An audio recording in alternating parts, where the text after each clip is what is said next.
should take tips from us. I run it back, pause, run it back, pause. Let me say it this way, take gifts from us. Put in work, chef, nothing like them lip runners. The internet, they thugs, in life, they like gunner. Lord, don't let them fake J dwell among us. Take them from their hate and awake them from their slumber. Before you kick them out of the faith, like punters. I pray they okay, see the light before the thunder ends. When they go low, I go to the most high. Man, they hate chef, I don't even know why. Why they mad though, they don't even know I. It's from the inside, they battling with pride. When they go low, I go to the most high. Man, they hate chef, I don't even know why. Why they mad though, they don't even know I. It's from the inside, they battling with pride. Damn, why they so emotional? This truth starting to feel like it's the Oprah show. And we supposed to be brothers with the open quotes. But niggas fighting for the power like they close to ghosts. And that's why I keep the tall me under the tall me. And chef like the Navy, more like the Army. And shout out to the priest, see he tried to warn me that brothers front too, and they never was for me. Why? I thought that we could all be friends. Then I thought again, and I went and bought a Benz, the S500, 2024, no extra miles on it. I'm blessed and while anointed. That's why I keep my eyes on the heels of Yahweh, cause he's the designer. Know the devil wears Prada in a blue dress. I never dance with her, I tell her I'm too blessed. All praises to the Father. When they go low, I go to the most high. Man, they hate chef, I don't even know why. Why they mad though, they don't even know I. It's from the inside, they battling with pride. When they go low, I go to the most high. Man, they hate chef, I don't even know why. Why they mad though, they don't even know I. It's from the inside, they battling with pride.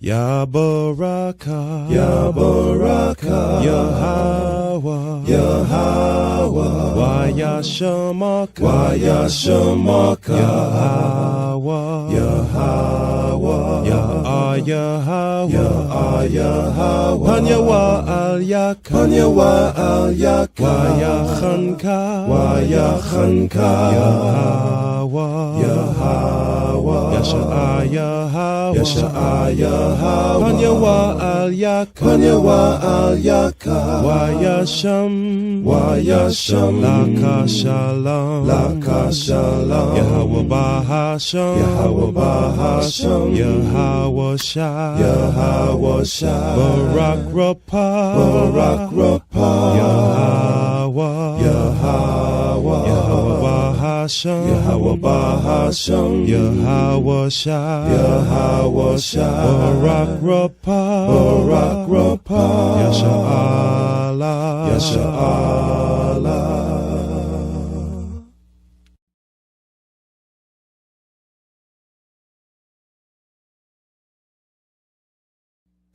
Abanawa, Shabashamayim, Kwadash, Hayah, Shamka, Yahweh, Malakwatha, Thaba'ah, Ratazaka, Hayah, Aisha, Ba'aratazar, Kawa, Hayah, Bashamayim, Lathananawa, Lacham, Kal, Yawam, Wasalachnawa, Chaubwathnawa, Kasalachnawa, Chaubwathyanawa, Wala'a, Tabia Anawa, Manasaya 1, Abal, Hawashayanawa, Mayan, Rai, Kaya, Laka, Hamalakwa, Wa'ala, Wa'athapa Arath, La'ai Walamyam, Aman.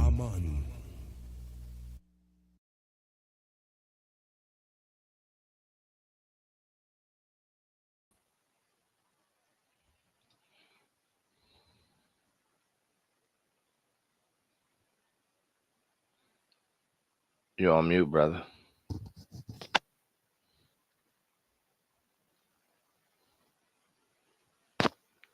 The back, you're on mute.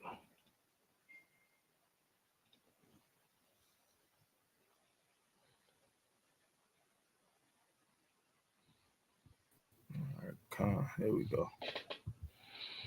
All right, shalom, y'all. Shalom, shalom.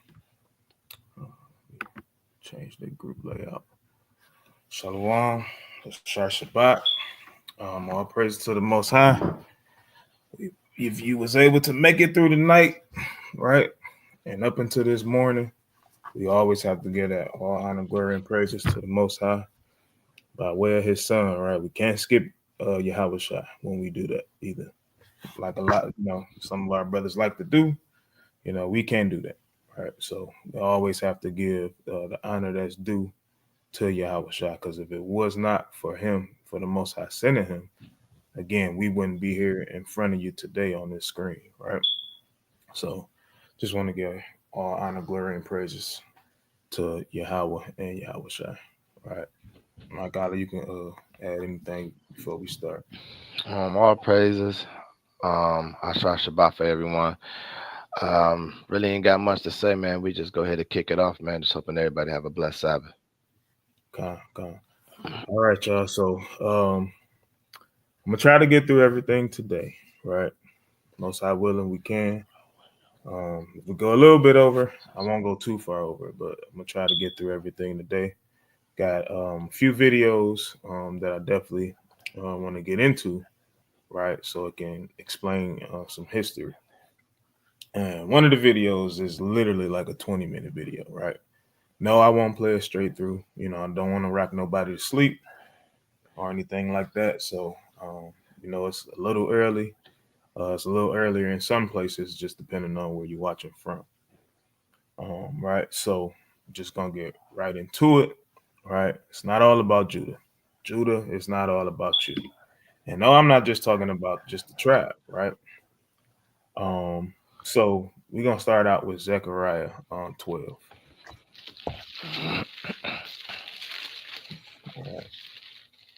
Because we know what tribes make up Judah. Right. It's literally Judah, Benjamin, Levi. Right. So start with that 13 verse 7.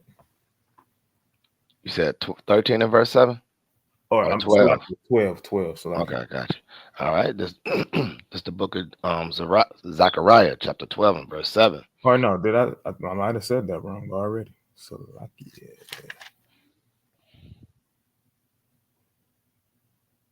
yeah.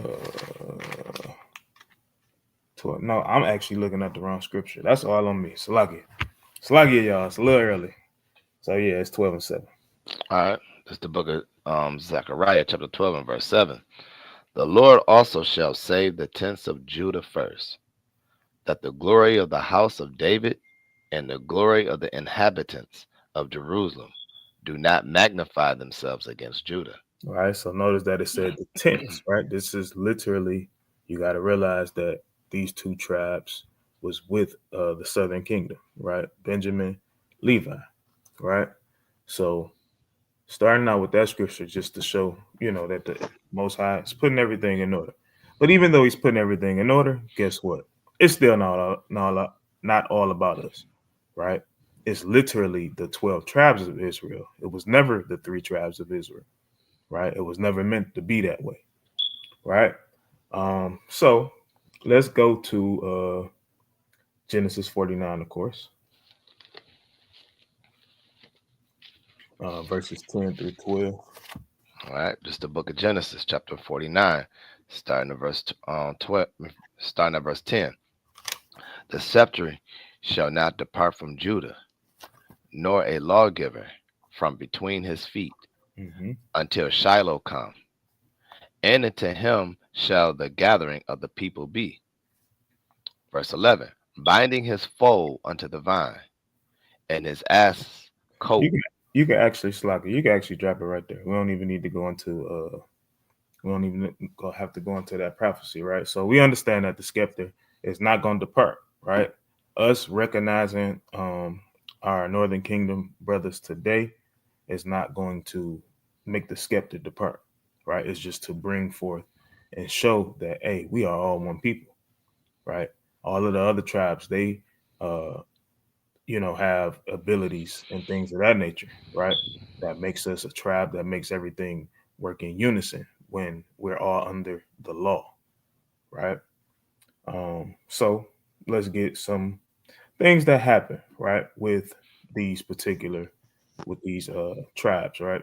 So Genesis 37, we're gonna start with that, right? Because from the beginning of time, we were always against one another. Didn't really care for one another how we should have, right? Which is why we're in this position today. So Genesis 37, we're gonna jump a little bit. So read verses 1 through 4.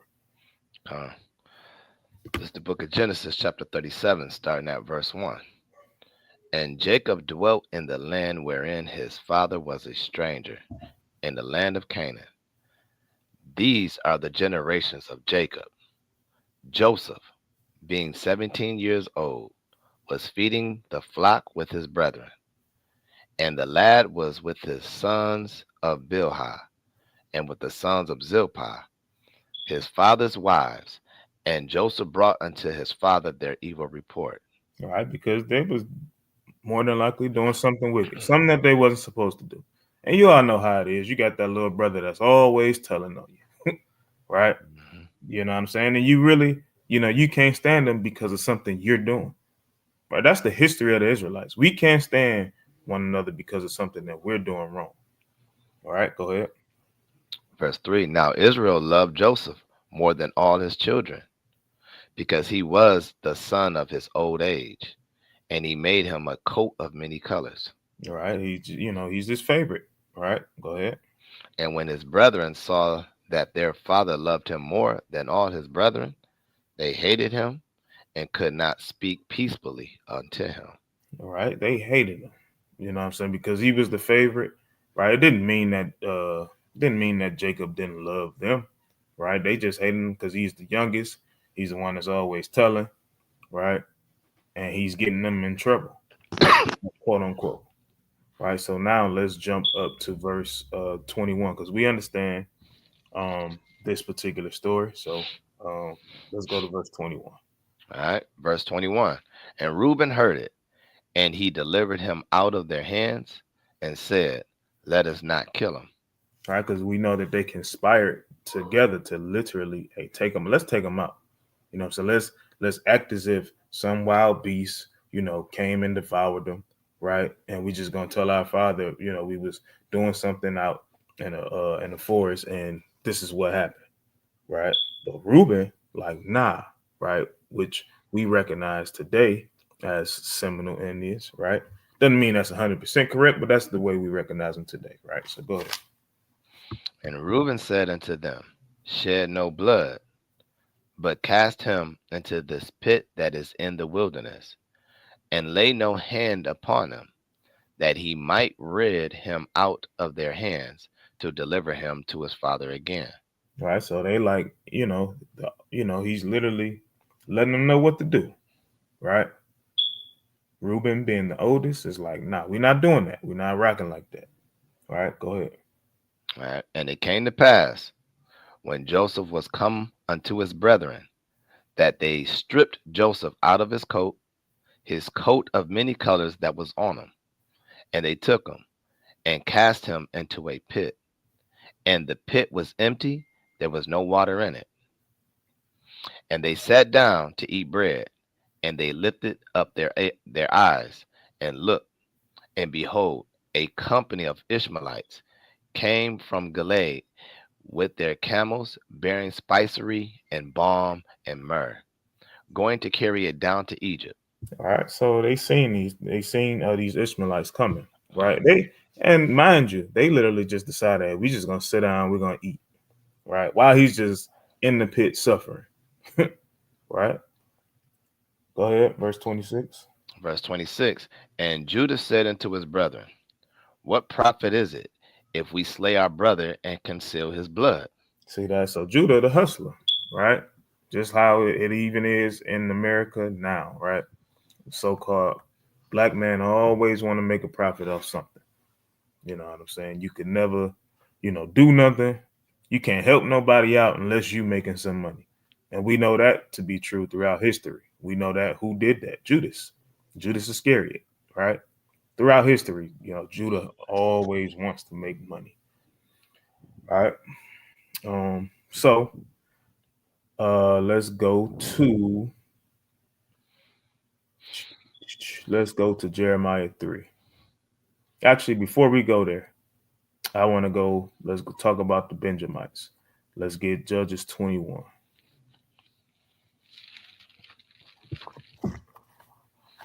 because all of us had the judgment on us. This is why I want to go through this, just so everybody could know that, hey, we have a judgment on us for the wrongdoings that we did. They had a judgment put on them too, right? We are no better than the next tribe. Just because the kings come out of the tribe of Judah means absolutely nothing. Don't mean nothing, right? Because all of us have a job to do. And every single one of us, right, meaning the 12 tribes, failed at our job, right? So 21, why am I in Samuel? Yeah, 21, we're going to start at 14. All right. This is the book of Judges, chapter 21, and verse 14.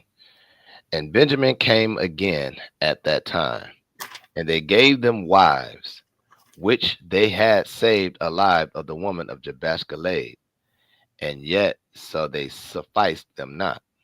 All right, so what this is going into is because Benjamin was pretty much almost wiped out as a people, right? And they were commanded to literally only marry within their tribe, right? So now let's rewind a little bit and let's go to chapter 20.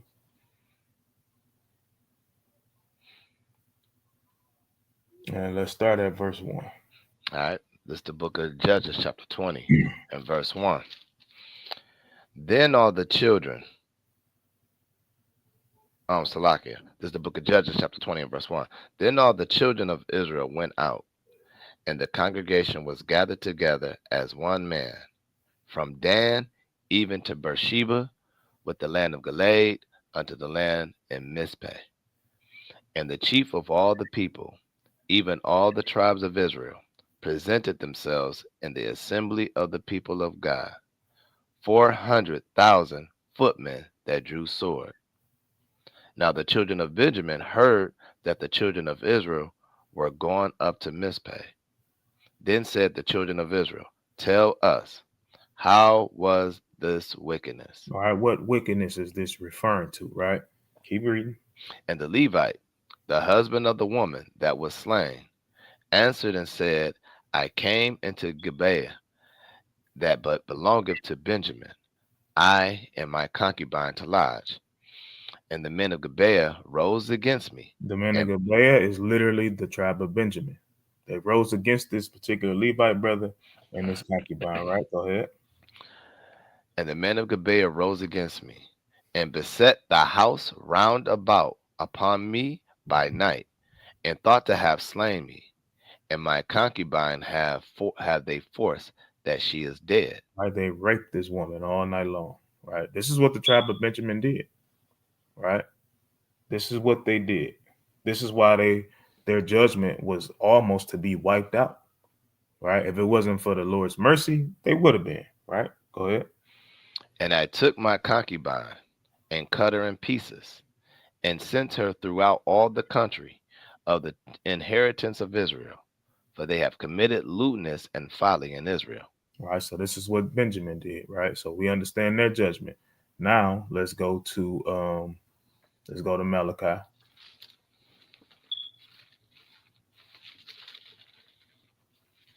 All right, because we already see what Benjamin did. We see Judah trying to make money, right? We know that it's against the law to literally sell one another, especially to other nations, right? So now let's get the Levites. Malachi chapter 1. We're gonna go verses 6 through 8. All right. This is the book of Malachi, chapter 1, starting at verse 6. A son honoreth his father, and a servant his master. If then I be a father, where is my honor? And if I be a master, where is my fear?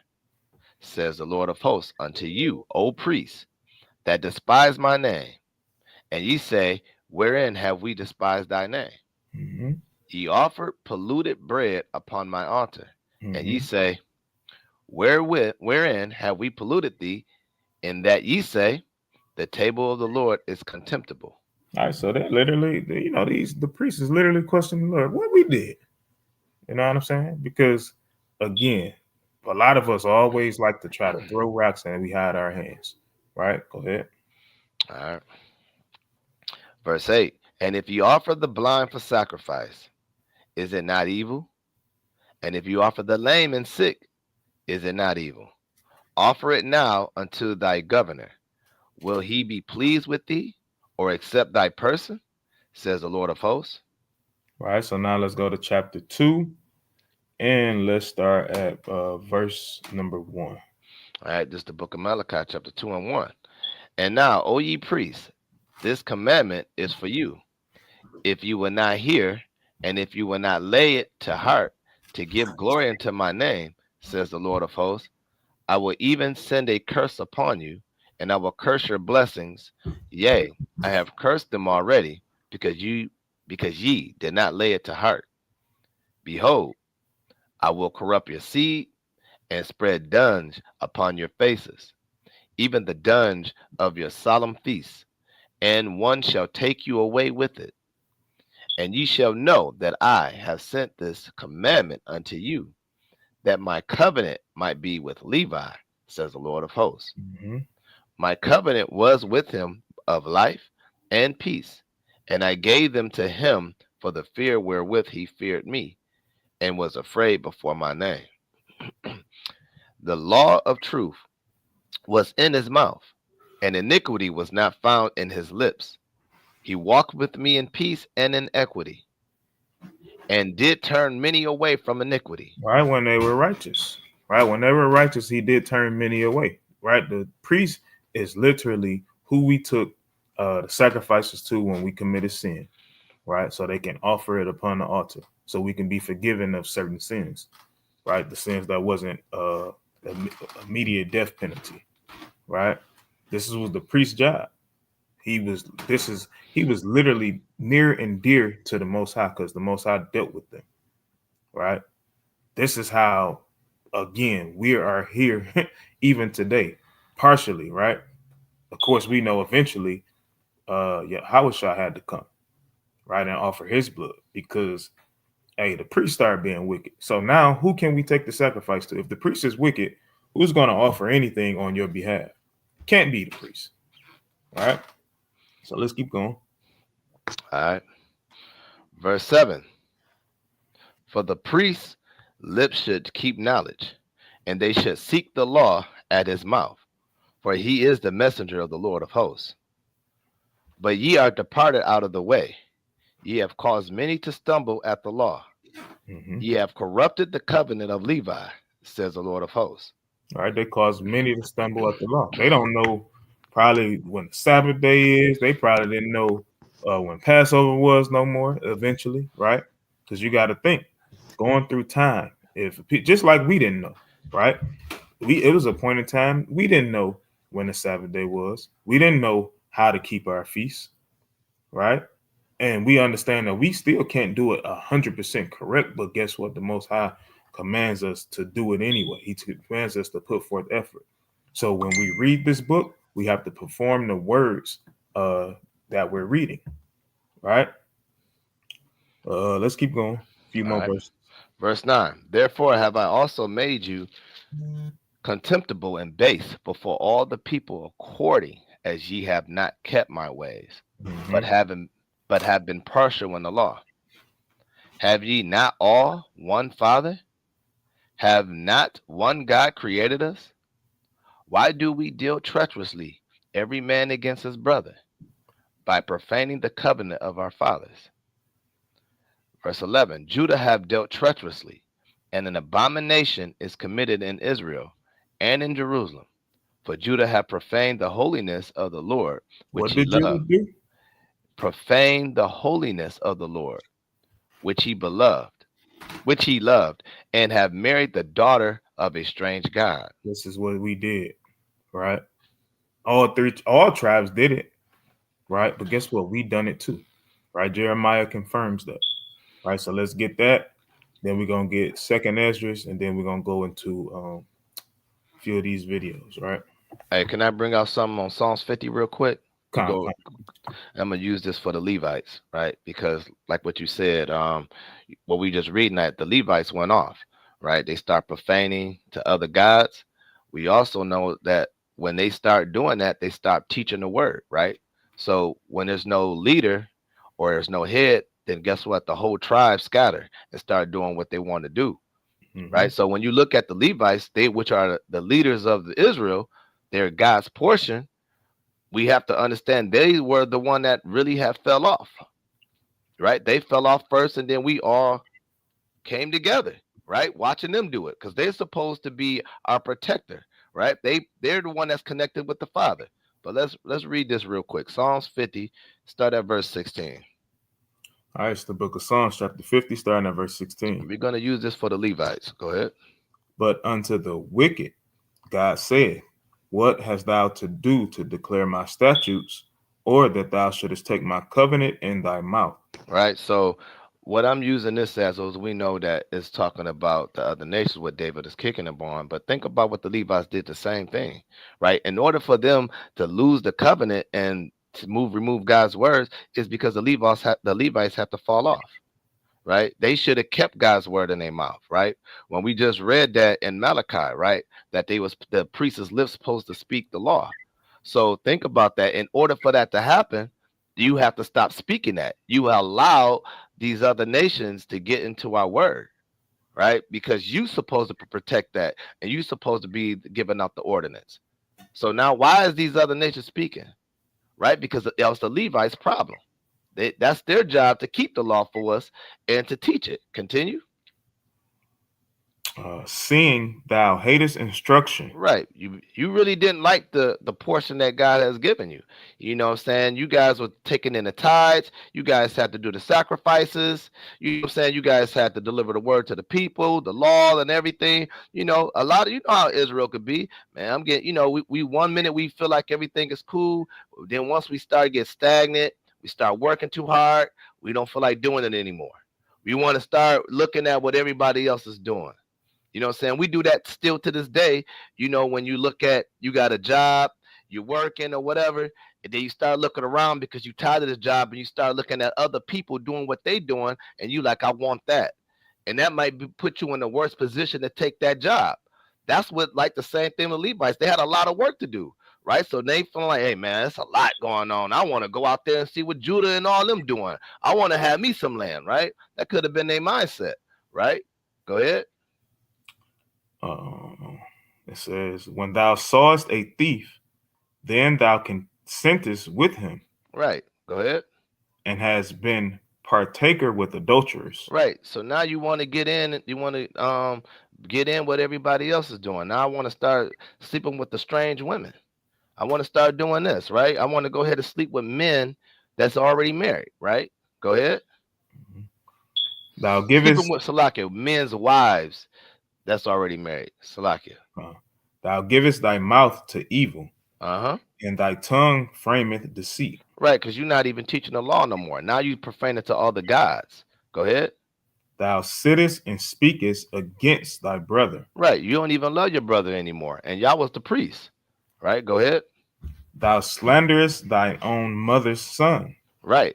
Y'all slander and think about this. Just slander thy own mother's son, right? Think about how we got to the point where Yahweh Shai had to die, right? You know what I'm saying? You're thinking about Mary. Think about how Yahweh Shai had to put up the ultimate sacrifice. You know what I'm saying? Because the priest's job was to teach the law. And all right, now land there. All right. All right. So now let's go to, like I said, before we get into videos, let's go to Second Esdras. Let's get the prophecy of the Northern Kingdom. All right. Was that 13, 14? 13. Okay. Right at verse 39. Gotcha. And we're going down to 48. All right. Hold on 1 second. Let me get that on there. All right. This is the book of Second Ezra, chapter 13, and verse 39. And whereas thou sawest that he gathered another peaceable multitude unto him, those are the 10 tribes which were carried away prisoners out of their own land in the time of Hosea the king, whom Salmanasar the king of Assyria led away captive, and he carried them over the waters. And so came they into another land. Mm-hmm.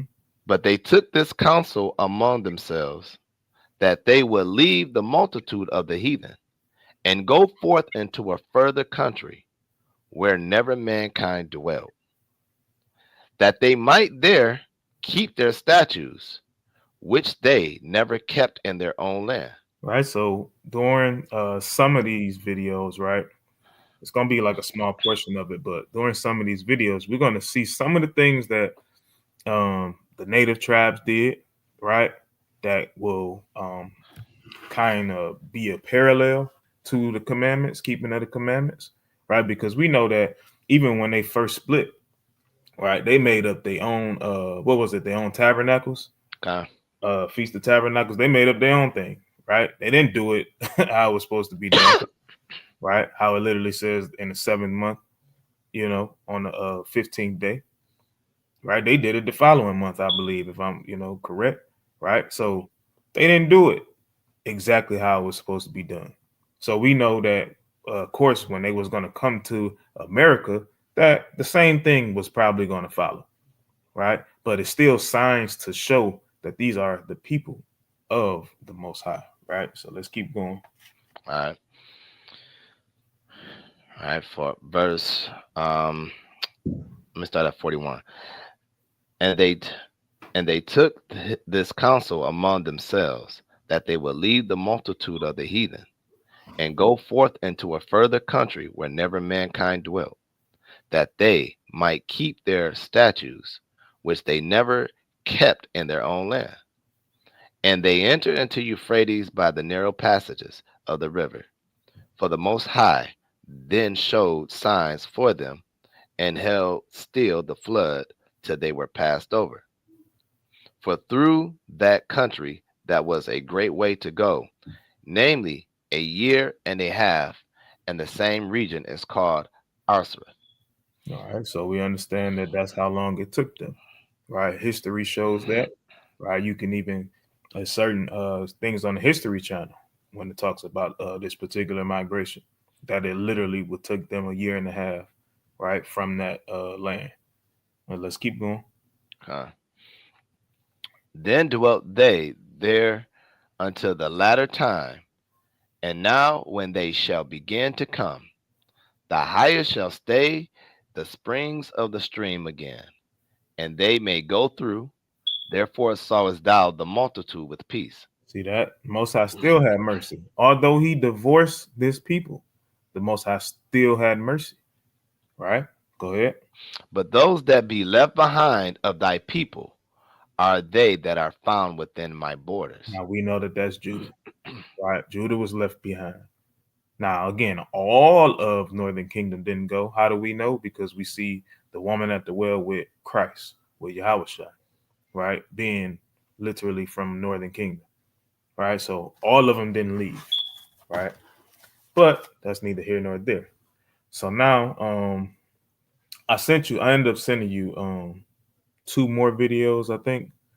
But the Okay. first one that I sent with it's a short one. Is that the calendar? No, not the calendar. The That Black might Indians America? It might be. Let me see. I can tell you right now. Let me just give me a second. It's And while you look, when you get, Lakota so in the word Indian. okay, I got you. All right. Let me pull it in.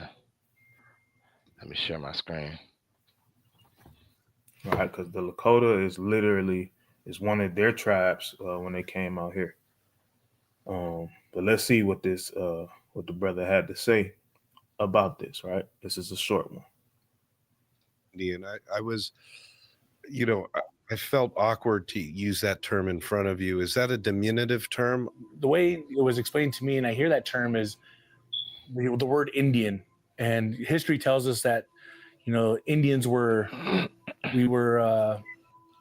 they named us that because they were looking for India. But I mean, I think if anybody picked up a book or got on Google, so we know that that's a lie. Right? We know that they didn't name that because they wasn't looking for no India. They knew exactly where they were going. Right? We know that come to find out that word Indian means savage. Right? That's really what it is. The derogatory term is literally one of the curses. It's Deuteronomy 28:37. Right? We ain't got to get it, but we was going to be called bywords. Right? The word Indian is a byword. Right? But go ahead, play the rest of it. India didn't become India until British colonization. And they found the Americas way before they found the British colonized India or Hindustan. That group of people going back to Europe and saying, well, what'd you find? They said, we found the children of God. They did and what? I've heard the term gente indio. He said that, of course, I know you can't, I don't think you had an option to rewind it. Or do you? Yeah, I can rewind it. Oh, kind of, right?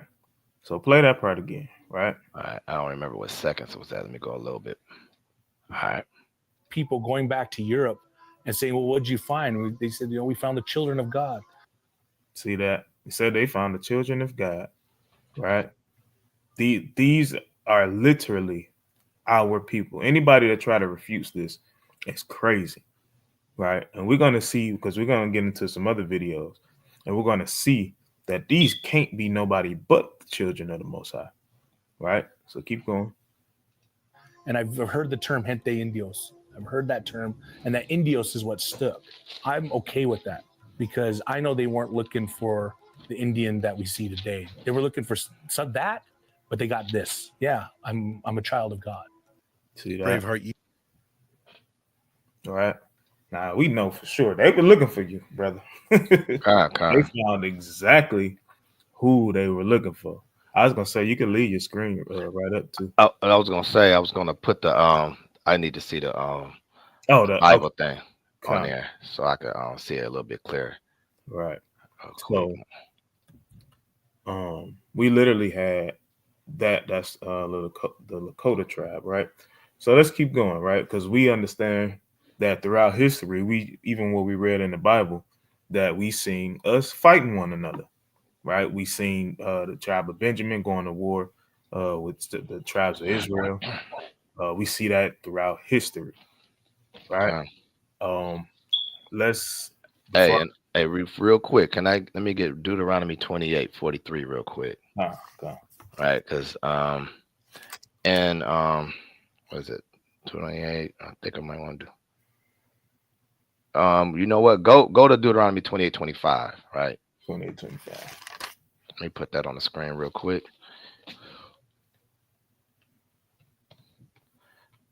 Because exactly like what we just reading, this is part of the curses, right? And this what fits the so-called Northern Kingdom.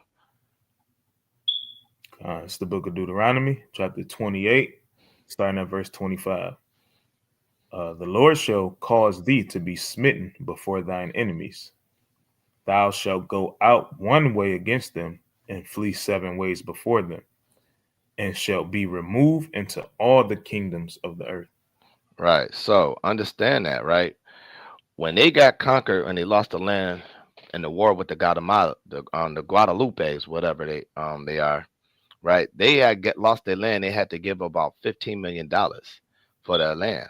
You know what I'm saying? This is part of the curses with the so-called Northern Kingdom had to go through. You know what I'm saying? It's the same thing how we got removed and we've been spread it around, right? You have all these other people of the Spains, like the Spaniards and the Portuguese and all that, etc. You know, that's what helped got rid of some of the Northern Kingdom land, right? You know, some of the Northern Kingdom, they had a lot of portions of stuff that they own, like, you know what I'm saying, just a few to come to mind, like Nevada, but you got New Mexico, well, it'd be Mexico, I think it is Nevada. It's gonna go into one of the videos. Gonna go into it. Okay, kind. Seminars. Kind of what, yeah, yeah, that's, but understand that's what they did. They own, we used to own these portion of the lands, like, right? So when we were just reading in Second Esdras, when we went on, the 10 tribes had went on, right? This is when they were leaving from Assyria, and this is where they found it in United States. That's when we read about Asherah, right? That was talking about the United States. So this shows you that they are our people. When we know the history, what they went through, we know Deuteronomy 28 and 25 brings it up. And then we also know that Deuteronomy 28 and 43 is also thing that that shows that they brought the stranger in, and then they got low, and they used to be high by even trading their weapons, trading their land for weapons, right? So all right, I'll land there. So now it might be, you might not have it pulled up just yet. Another video. All right, so it's just this one a little longer than the other one, but it's a shorter video on the Lakota tribe and the Comanche tribe fighting, right? Exactly how we used to do, right? Or still do today. We still fighting one another today, right? Spiritually and physically. Okay, I can get it real quick. It should be in your email. Yep, I'm about to pull it up right now. It should be on in a second. All right, I got you. So let me share it. All right, you see my screen? All right, let me play it. The Old West Traveler and the launch of our new Warrior Tribes Bracket Series, where we pit the most legendary Native American warrior tribes against each other in a battle for legacy. This isn't about fantasy. It's about pause that real quick. Real people, real resistance. Right, so this ain't no battle of legacy, right? This is just brothers fighting to control a particular landmass, right? So we're gonna play this video. In the midst of this video, he's gonna, be promoting his little crap. We're not gonna pay attention to that. All right, but let's keep going. Comanche versus Lakota Sioux. Clash of the Cavalry Titans. Warrior Tribes Bracket. Episode 2. Two of the most dominant warrior tribes of the American plains are about to collide. In one corner, the Comanche, lightning-fast riders and masters of the southern plains. In the other, the Lakota Sioux, a massive warrior alliance that crushed the U.S. Army at the Little Bighorn. Saddle up, my friend. This ain't just history. This is war. The Comanche come out swinging.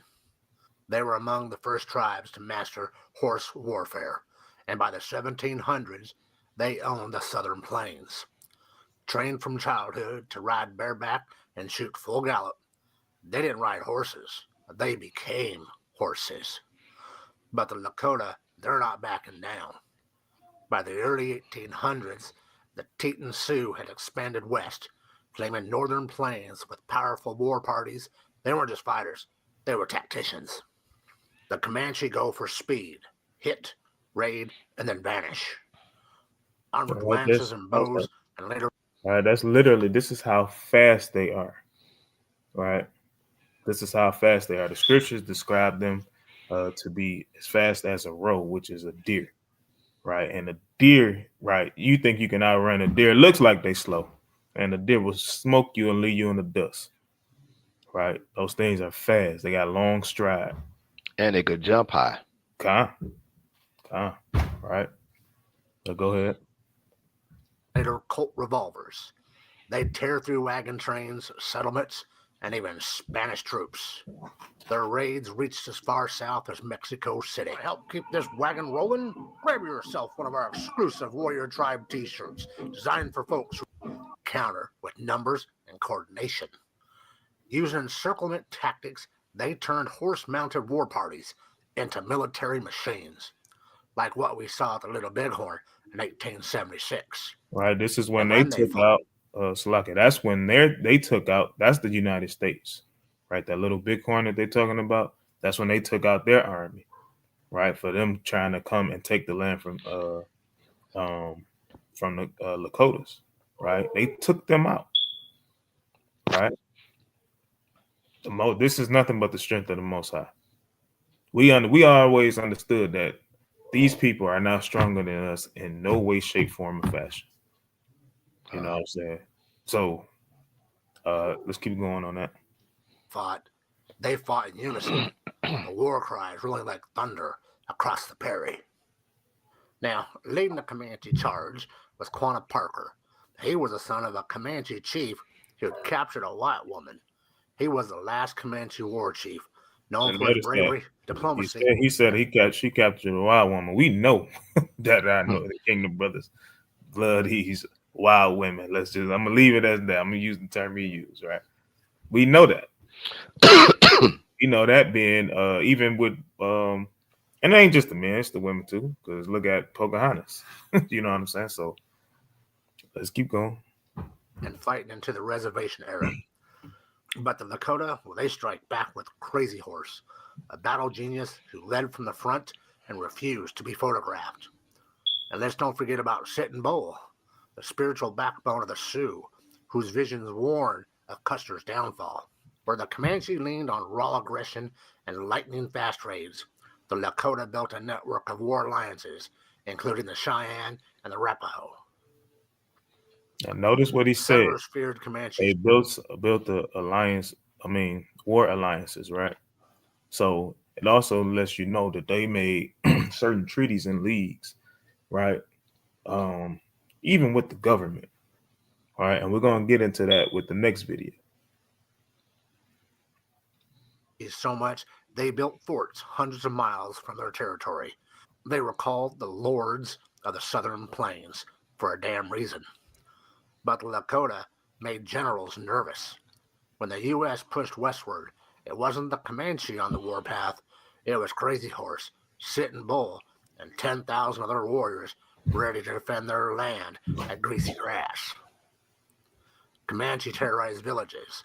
Lakota toppled armies.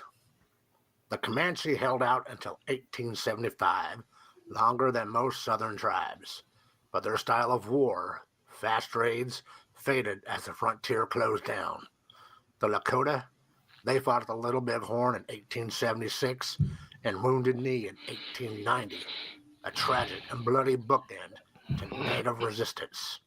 But even in defeat, they reshaped how Americans remembered the West. It's a fight for the ages, but this one ends in a knockout.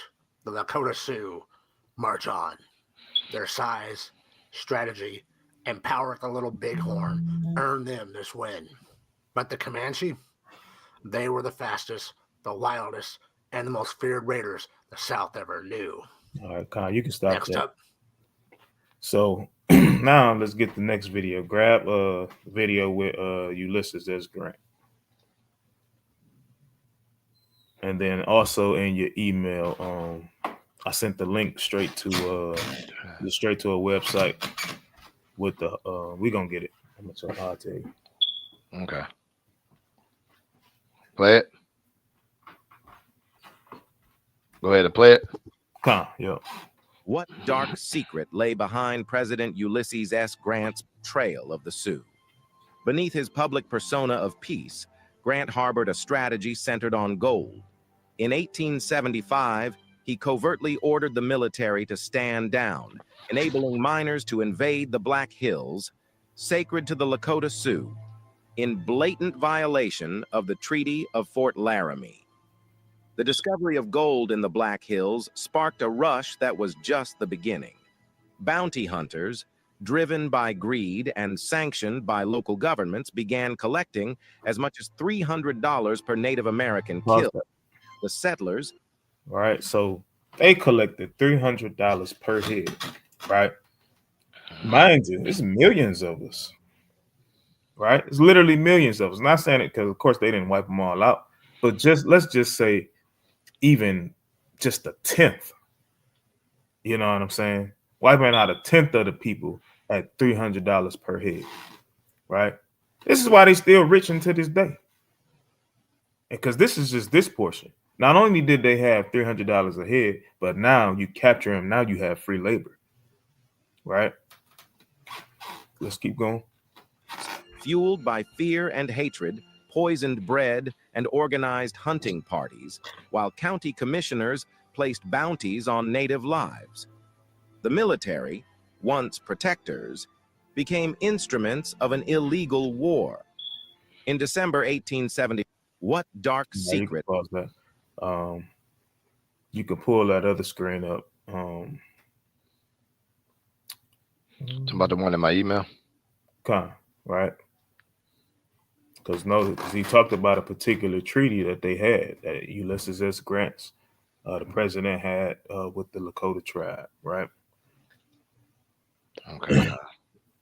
I You got can it. see it. And before you get that, you don't have to put it on the screen, but grab Psalms 55 Okay, con. in verse 21. Hold on, I gotta put it on there. I gotta see it. Psalms 55. Con. All right. What verse? 21. Okay, con. All right. This is the book of Psalms, chapter 55 and verse 21. The words of his mouth were smoother than butter, but war was in his heart. Mm-hmm. His words were softer than oil, yet were they drawn swords. All right. So his words were softer than oil, yet were they drawn swords. Right. In the book of Sirach, it literally tells us to never trust our enemies. Con. Right. It tells us that. But we understand that we did that. Right. So now you can go ahead and pull that up. Okay, con. The Laramie Treaty. Right. I can't barely see it. That's okay though. But you can just read it. You want me to blow it up? Come. Yeah, it's kind of blown up. Yeah. All right. This is the Treaty of Fort Laramie. It says the Treaty of Fort Laramie refers to two separate treaties signed at Fort Laramie in Wyoming. The first, signed in 1851, aimed to establish peace and define tribal territories among various Plains Indian tribes and the United States. The second, signed in 1868, focused on establishing the Great Sioux Reservation and ending Red Cloud's War, but was later violated by this U.S. government due to westward expansion and the discovery of gold in the Black Hills. See that? Once they found out it was money to be made, they like, forget this treaty. Let's put them to death. Right? So scroll up to the tab where it says, what were the two consequences of the Fort Laramie Treaty? Right? Because remember, the scriptures say never trust your enemies, right? You said two consequences. Con. I don't see it. It should be right underneath the overview. Might have to keep going, probably past that. Because you know how I suggest how those different tabs. Yeah, you want me to go dive deeper no, in? keep going. No, keep Okay. going. Right there, it should say. I got you. Yeah. All right. So these are the two consequences of the Fort Laramie Treaty. The Fort Laramie Treaty had three major consequences for the Plains Indians. Right. So this is for our people, right? These are the consequences, right? Go ahead. It encouraged them to rely on the U.S. government for food and money. Boom. Right. Grocery stores. This is where you can kind of equate it to it being established, right? We're not going to our own people for food no more. You're not growing your own food no more. We're relying on the U.S. government for it, right? Bridge cards, all of these things, right? Go ahead. This dependency also meant obedience. Meaning if we got out of line, then they either cutting us off or they killing you. Go ahead. It gave each tribe their own land, rather than giving them the freedom to be truly nomadic. All right. Each tribe their own land. Now, guess what? This is redlining. We can't stand one another already. So, hey, this is my territory. Gang banging. Hey, don't come on my side. All of this is created from this treaty when the Most High told us to never trust them in the first place. Right? He told us to never trust them. But when you have these kind of treaties, guess what? It's consequences that come behind that. It's a trickle down effect. Right? Gang banging, all of these things. Right? So let's keep rolling. Right? Let's get pull up that the full moon names, right? Because I don't want to just make it seem like, oh, all we did was just fight each other. It was something else that the Native Americans did, right? I keep They doing came that. up with different names of the full moon. Right. We're gonna go through some of these and we're just gonna see how the names and the meaning behind the names fit with some of the things that we had to do during the feast days. Right. So go ahead. Welcome to our YouTube channel about traditional full moon names. Full moons have been given names in many ancient cultures. The full moon names we use today often reflect the changing seasons and nature, like harvest moon, strawberry moon, or snow moon. January, wolf moon. The full moon in January is the wolf moon, named after howling wolves. Right. So it's not necessarily in this video, but when you look up and you see this history, you'll see that a lot of these names and meanings came from the Native American tribes, right? They gave these things names to track the full moons, right? To know what season that they were in, right? To know when the new year was, so on and so forth, right? And even the meaning of some of these names is going to even let you know, right? But keep going. February, snow moon. The snow moon is the full moon in February, named after the snowy conditions. Right, that's playing upon tables. March, worm moon. The last full moon of the winter season in March is the worm moon, because of the earthworms that come out at the end of winter. Because we notice that literally during the time of March, the weather starts to go and consistently, like if you're in the so-called Midwest or eastern part of America, right? During the time of March, maybe the beginning towards the middle, it starts consistently like 50 degrees, 40 to 45, 50 degrees, right? All of the snow is starting to melt. The ground is moist. So guess what? Worms are coming up.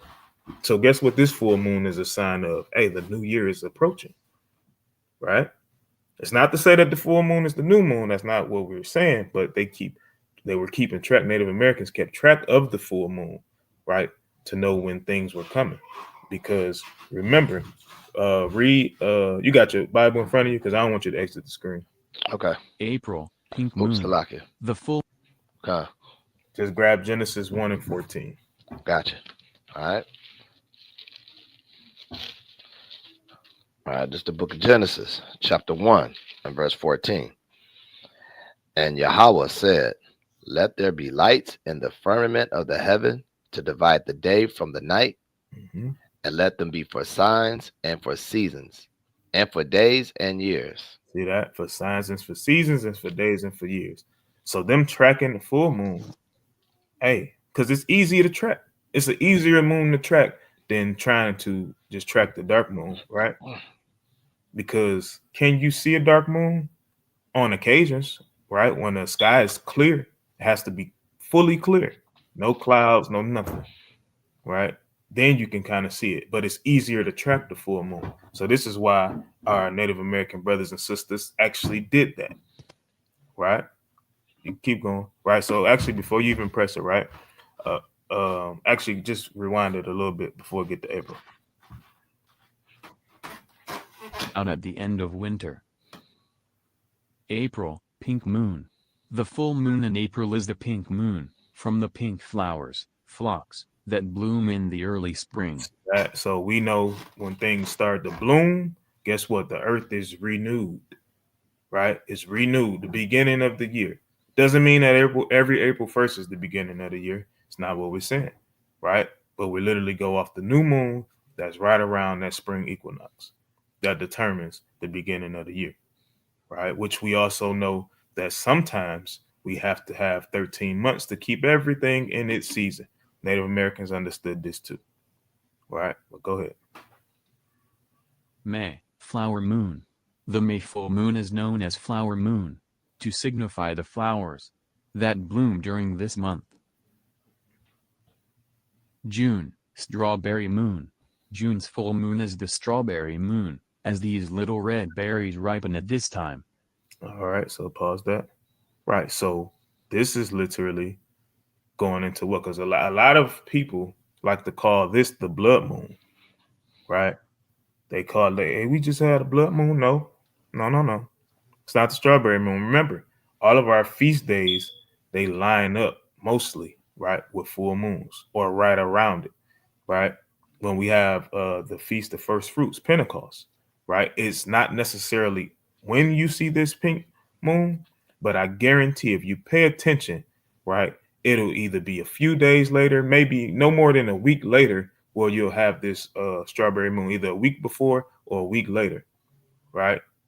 And sometimes it lines up right around that same time, right? It's a representation of a particular feast. This is why the Most High put it there. Now, they may have named it different for their own reasons, right? But I'm just equating the actual moon with the Bible, right? When you think of strawberries, you think of fruit. We know that strawberries are fruit, right? Keep going.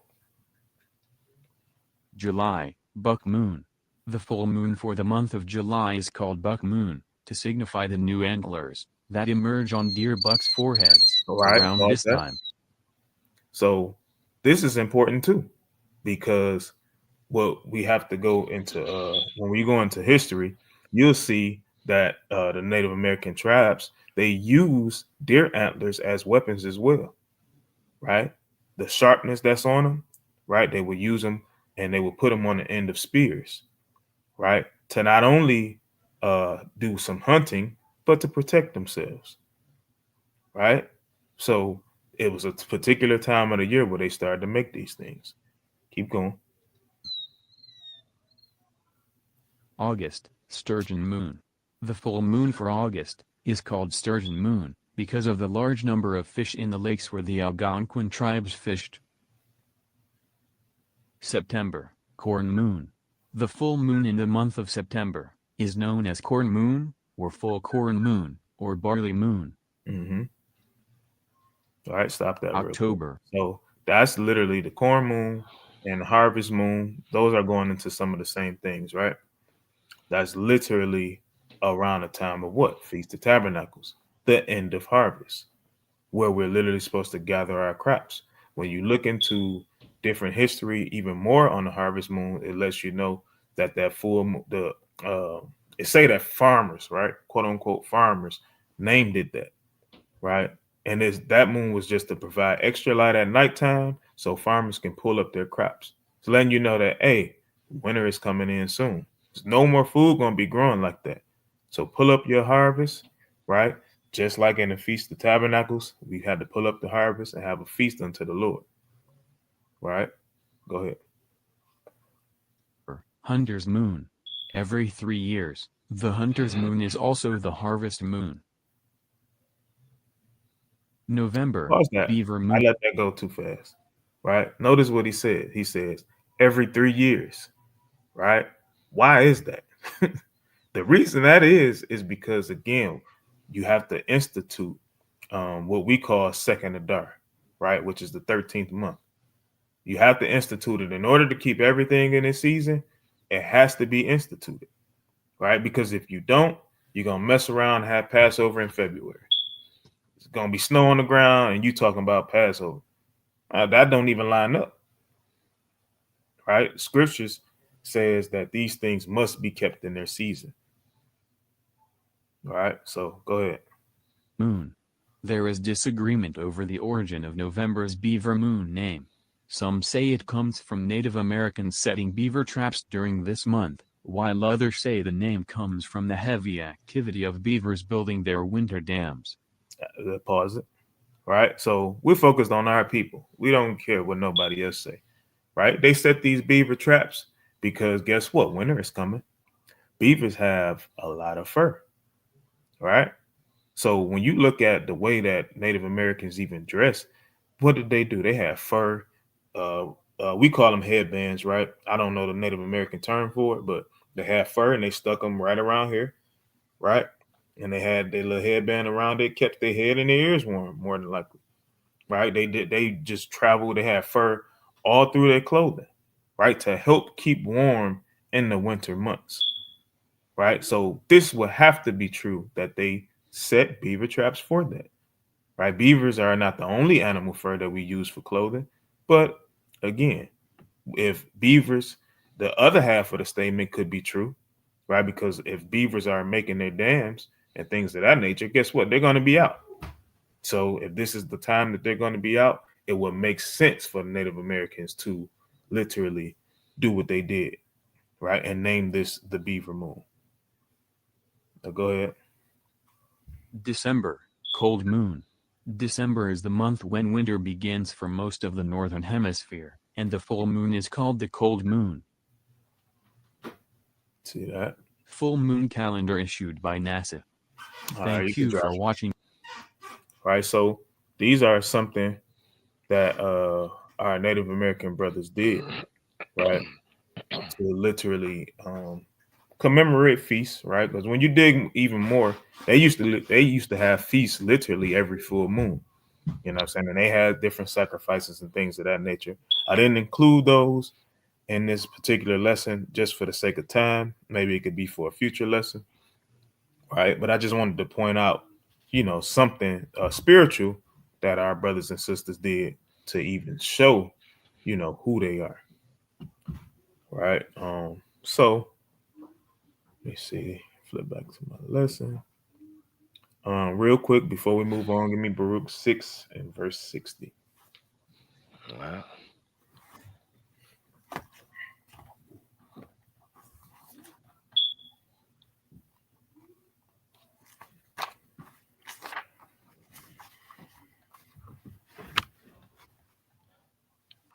you said who? Baruch?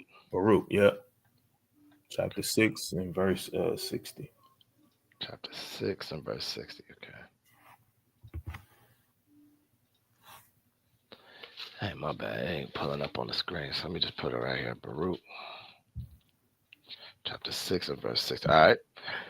It's the book of Baruch, chapter 6 and verse 60.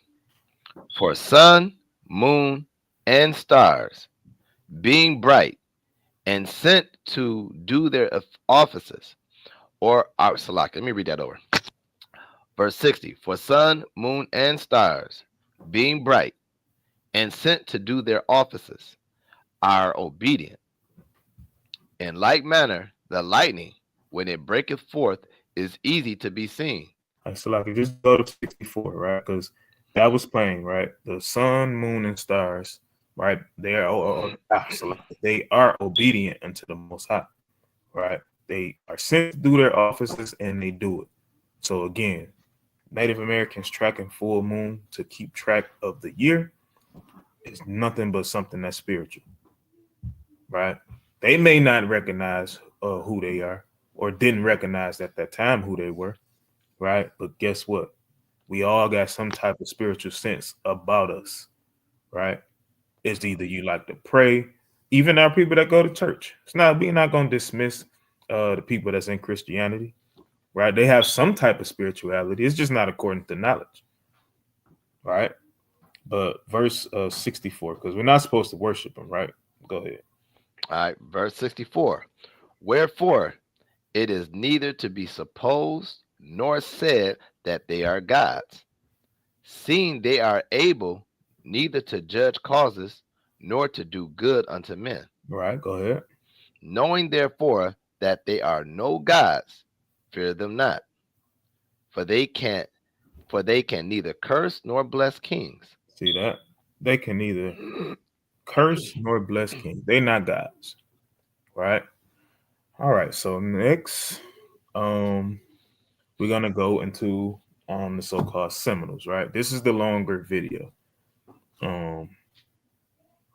It's the video that says Slovakia. Let me The go. black. Yep.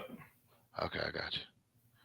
Yep. This is the 20-minute video I was referring to, y'all. So bear with us. All right, but it's some good history inside of this, right? All right. Ready to play it? Come. Spanish Florida, 1835. The sugar plantations of Florida were among the most valuable in North America. Their owners thought they were untouchable. Is that the beginning? Wrong. Yeah. In April of that same year, something unprecedented happened. 385 slaves would escape their chains and take up arms against their colonial oppressors. Pause that real quick. Just any. So notice what it says. It says that these people escaped, right? Shout out to the brother Mike Allen, Colorado, that literally gave me that definition. Probably should have pulled it before you started, right? But I don't want you to get off the screen, so I'm gonna go to it myself, right? So when you type in Google search, and you type in what does the name Seminole mean, right? It says the 1770s is when Florida Indians collectively became known as Seminole, a name meaning wild people or runaway, right? So they gave us that name because, again, Seminoles literally ran and escaped slavery and captivity, right? And as we're going to see, even demonstrated in this particular video. Any rebellious slaves. They were joining forces with one of the most remarkable communities in American history, a group that had already been living free from the chains of white oppression in the Florida wilderness for decades. The Spanish called them Cimarron, the wild ones. History would know them as Black Seminoles. What happened next was so extraordinary that a U.S. general would write to the War Department. This, you may be assured, is a Negro, not an Indian war. This group was led by a man named John Horse, and they would accomplish something that had never been done before, forcing the United States government to negotiate with former slaves. This is the story about a people who built their own free society right under the nose of the plantation system. A story about former slaves who became generals. A story so threatening to the power structure that it's been systematically left out of your history books. You probably know Florida as America's sunny vacation paradise, but in the 1700s, it wasn't even part of the United States. See, while Britain controlled what we now call the American colonies, places like Georgia and South Carolina, Florida belonged to Spain. And this created a situation that would change the lives of thousands. So this is how you know, right? If all of these countries belong to them, right? And you literally have these people speaking that language, right? So-called Seminole Indians, right? And it ain't just them, because again, remember it says 10 tribes came over, right? So you have the Mexicans that speak Spanish, you have the native tribes that speak in Spanish, the Dominicans, you know what I'm saying? You have all of these different people that speak Spanish because they were conquered by the conquistadors, right? Keep going. Thousands of enslaved people. In the British colonies, particularly South Carolina and Georgia, slavery was the backbone of the economy. Vast rice plantations ran on the brutal labor of enslaved people, particularly the Gullah people, who had special knowledge of rice cultivation from their African heritage. This company is going viral for its new process that gives you permanent teeth in just 24 hours. If you're commercials, right? So pause it real quick. So it's letting you know that they knew how to cultivate the land, right? You know, like you don't have this knowledge, this foreknowledge of that, unless you are God's people, right? And these same people eventually would teach the so-called white man how to cultivate the land, right? Which we all know when they did that, they end up killing them, and there you have Thanksgiving, right? Keep rolling. Across the border lay Spanish Florida. And here's where it gets interesting. The Spanish had a unique strategy with Florida. They claimed it, But they didn't want to settle it. Instead, they used it as a buffer zone between the British colonies and their own valuable settlements further south. Their plan was simple but effective. Keep Florida a dangerous wild frontier. Think about it. What better way to protect your settled territories than to have an untamed wilderness filled with people who have every reason to resist British expansion? And they came up with an ingenious plan to do it. The Spanish crown made an announcement that would send shockwaves through the British colonies. Any slave who managed to escape to Florida would be given their freedom. Not only that, they would be protected by Spanish law. Now, we know that Florida wasn't exactly paradise. You ain't got to pause it. You ain't got to pause. It was a harsh wilderness of dense jungles and malaria-infested swamps. I'm sure if you visited before, you know exactly what I mean. Most Europeans considered it completely uninhabitable. But for people living under the brutality of slavery, these dangers seemed like a small price to pay for freedom. And so they ran, through swamps and wilderness, risking everything for a chance at freedom. See that? That's literally our people, right? When you go into David, right? And David sinned against the Most High, right? He gave David the chance to pick his punishment, right? One of those was which going into captivity under these other nations, right? One of them was a famine. And what was the other one? It was the famine, the captivity. I can't think of the other one, right? We're not, because I don't want to waste time. But I just want to say, David, like, hell no, I'm not going into captivity. These are my enemies. I'm not putting them over me. I'd rather deal with anything else but that. Right? That's the point. You know, and this is our people doing the same thing. We like, nah, we good. You know what I'm saying? We rather these conditions you talking about living under, this ain't nothing. Right? They understood that. Why? Because they was already in captivity before they came to this side. All right, but go ahead. Their knowledge of rice cultivation and tropical agriculture were particularly well suited to survive in this harsh environment. By the late 1700s, something remarkable was happening in the Florida wilderness. These escaped slaves weren't just surviving. Rewind that they a little were thriving, building the 1700s. All right, so something look, pause remarkable was happening in the keep going. Florida wilderness. Right there. See that, brother? Right. Do that look like necessarily a so-called Indian, so-called Seminole Indian? Nah, that look like he could be either so-called Puerto Rican, which is from the tribe of Ephraim, right? So-called Issachar, which we know as the Mexicans today. You know what I'm saying?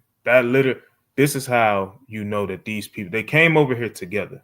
Now, did they branch off or did they fight each other? Yes, we always do. Right? But at some point, we still stuck together. Right? Some point or another, right? Go ahead. These escaped slaves weren't just surviving, they were thriving, building entire villages, communities with thatched roof houses surrounded by fields of corn and swamp rice. They were creating the first legally sanctioned free black towns in North America. See that? But they weren't alone in this wilderness. Oh no, far from it. Various Native American groups, people who would later become known as the Seminoles, had also made Florida their home. Like the escaped slaves, they too were seeking freedom from colonial expansion. What happened next was unprecedented. These two communities, escaped slaves and Native Americans, formed an alliance that would reshape American history. The story of the Black Seminoles is one of strength, defiance, and a refusal to be broken. But too many people have never even heard of them. If you think more people need to know this untold history, make sure to like this video and drop a comment. What part of the Black Seminoles? So we understand why we haven't heard of it, because they hid it, right? Before the age of YouTube, the internet, before being like any kind of internet, you know what I'm saying? Any kind of internet search, right? Everything is written in books, right? But now what the internet has caused is cause for people to make videos on certain things, and they're getting just all of this information from books. And we know the saying, you want to hide something from a black person, put it in the book, because they know that we don't like to read, right? We want to see visuals. We want to be told things, right? Which is why when you are told things, you're going to be fed lies, right? I've never, in my many years of being in school, I've never heard this information, right? And I wasn't one that picked up a book and read either.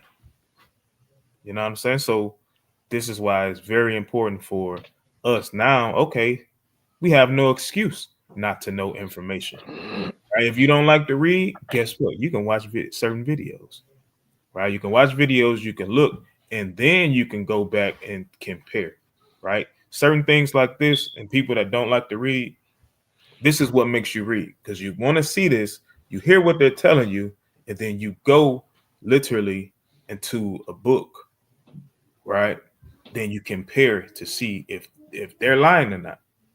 You know what I'm saying? So this is what causes you to read. This is what causes you to get inside your Bible and go into your deep-rooted history a lot more, right? Because this is history that's so-called after the Bible, right? So-called, right? But keep going. Seminoles' story shocked you the most. The Black Seminoles, as they came to be known, maintained their own villages while forming close ties with their Native American neighbors.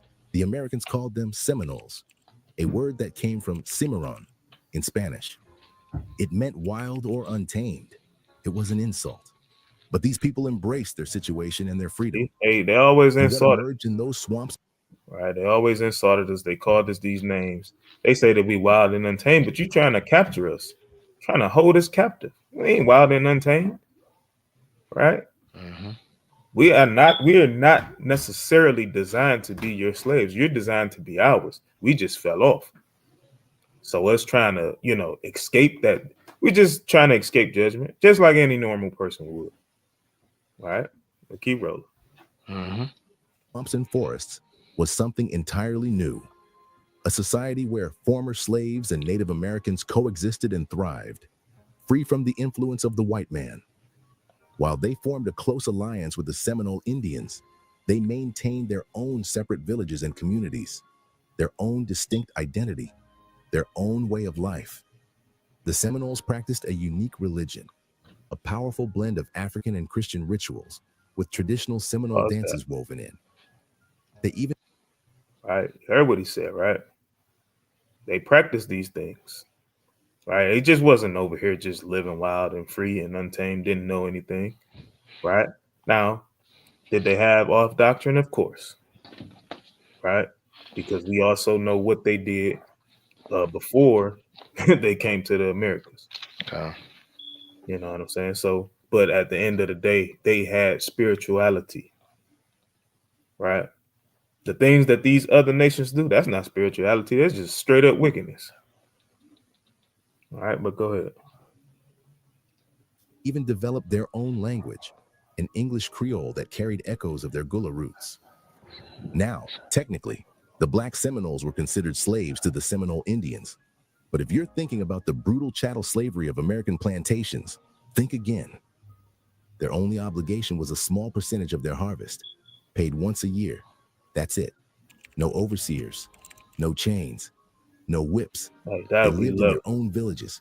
You ain't have to pause. It's good. Controlled their own lives and kept their own wealth.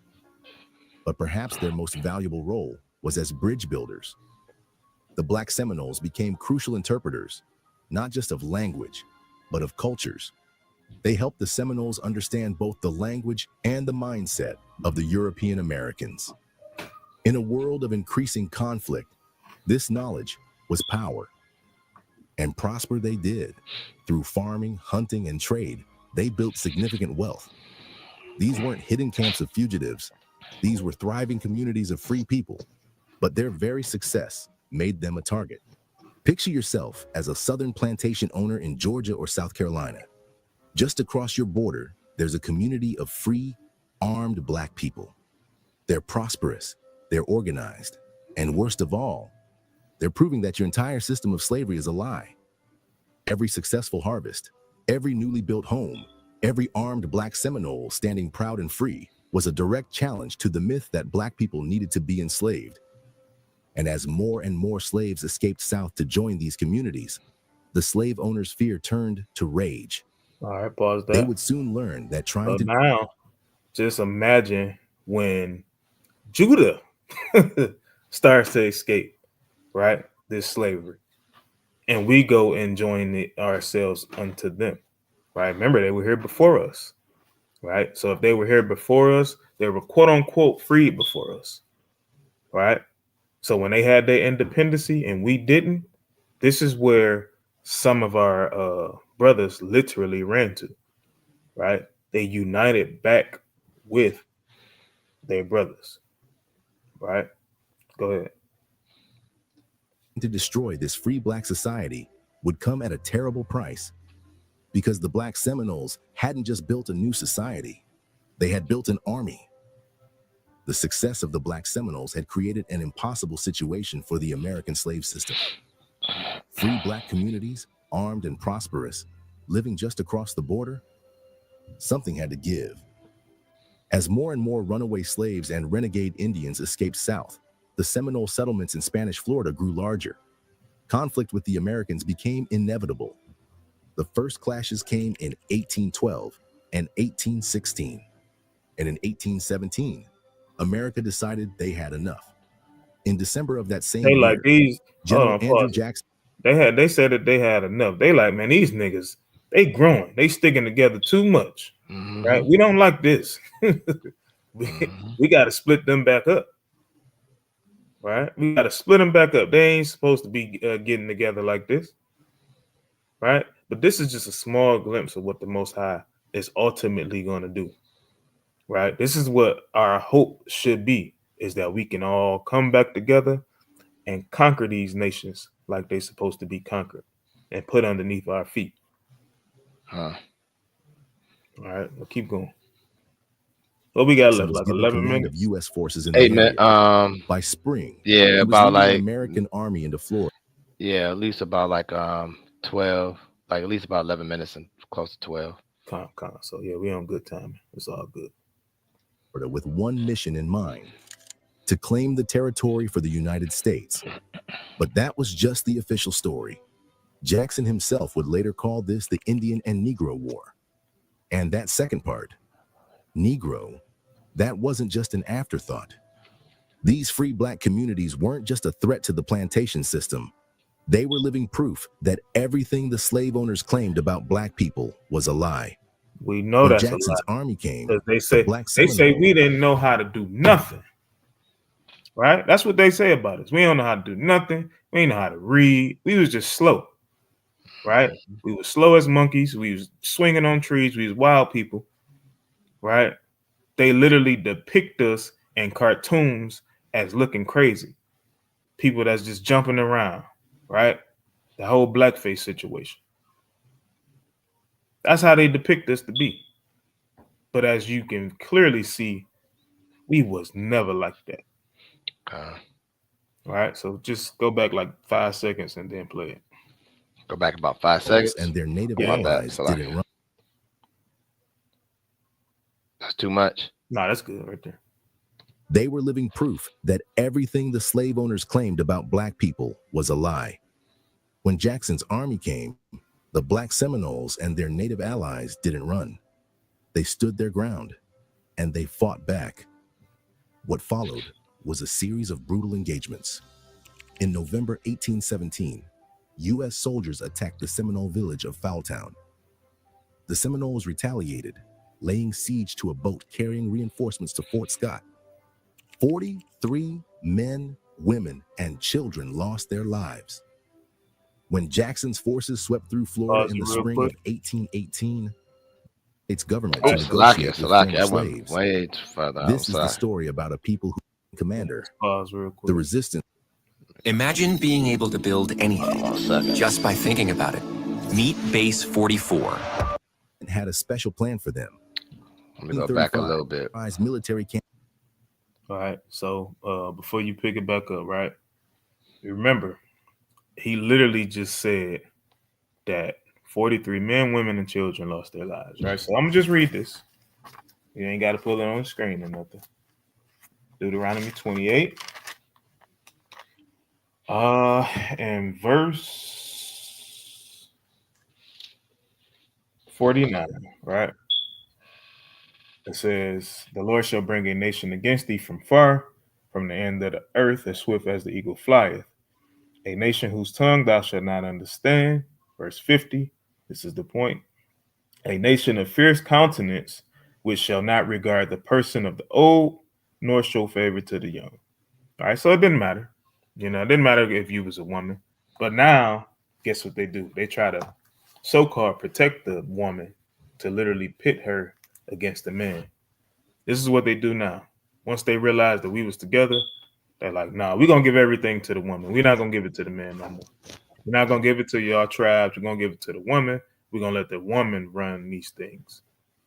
Right? That's what they did. It's just nothing but war tactics all over the place. Right? But go ahead. You could try to find the spot where we was at. I know I was talking about and it had to be like right around 9 minutes. Yeah, I'm in the 9 minutes range right now.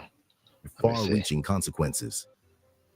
Jackson's then captured the Spanish-held town of Pensacola, seized the Spanish military post at Sound. But Jackson go back to like 8:45. We're gonna start in the spring. Chill enforcements to 1817. U.S. soldiers attacked the Seminole village of Foultown. The Seminoles retaliated, laying siege to a boat carrying reinforcements to Fort Scott. 43 men, women, and children lost their lives. When Jackson's forces swept through Florida in the spring of 1818, they left a path of destruction. Village after village was razed to the ground, but Jackson didn't stop there. He seized the Spanish military post at St. Mark's, then captured the Spanish-held town of Pensacola itself. Jackson's unauthorized military campaign had far-reaching consequences. Spain, realizing it couldn't defend its territory, agreed to negotiate. In 1819, they signed the Transcontinental Treaty, ceding Florida to the United States. But this wasn't the end of the Black Seminoles' fight for freedom. In fact, it was just the beginning. By 1835, tensions had reached a breaking point. The U.S. government was demanding that all Seminoles, both native and black, be forcibly moved west of the Mississippi. But for the Black Seminoles, this wasn't just about leaving their homes. The government had a special plan for them. They would be returned to slavery. Their response?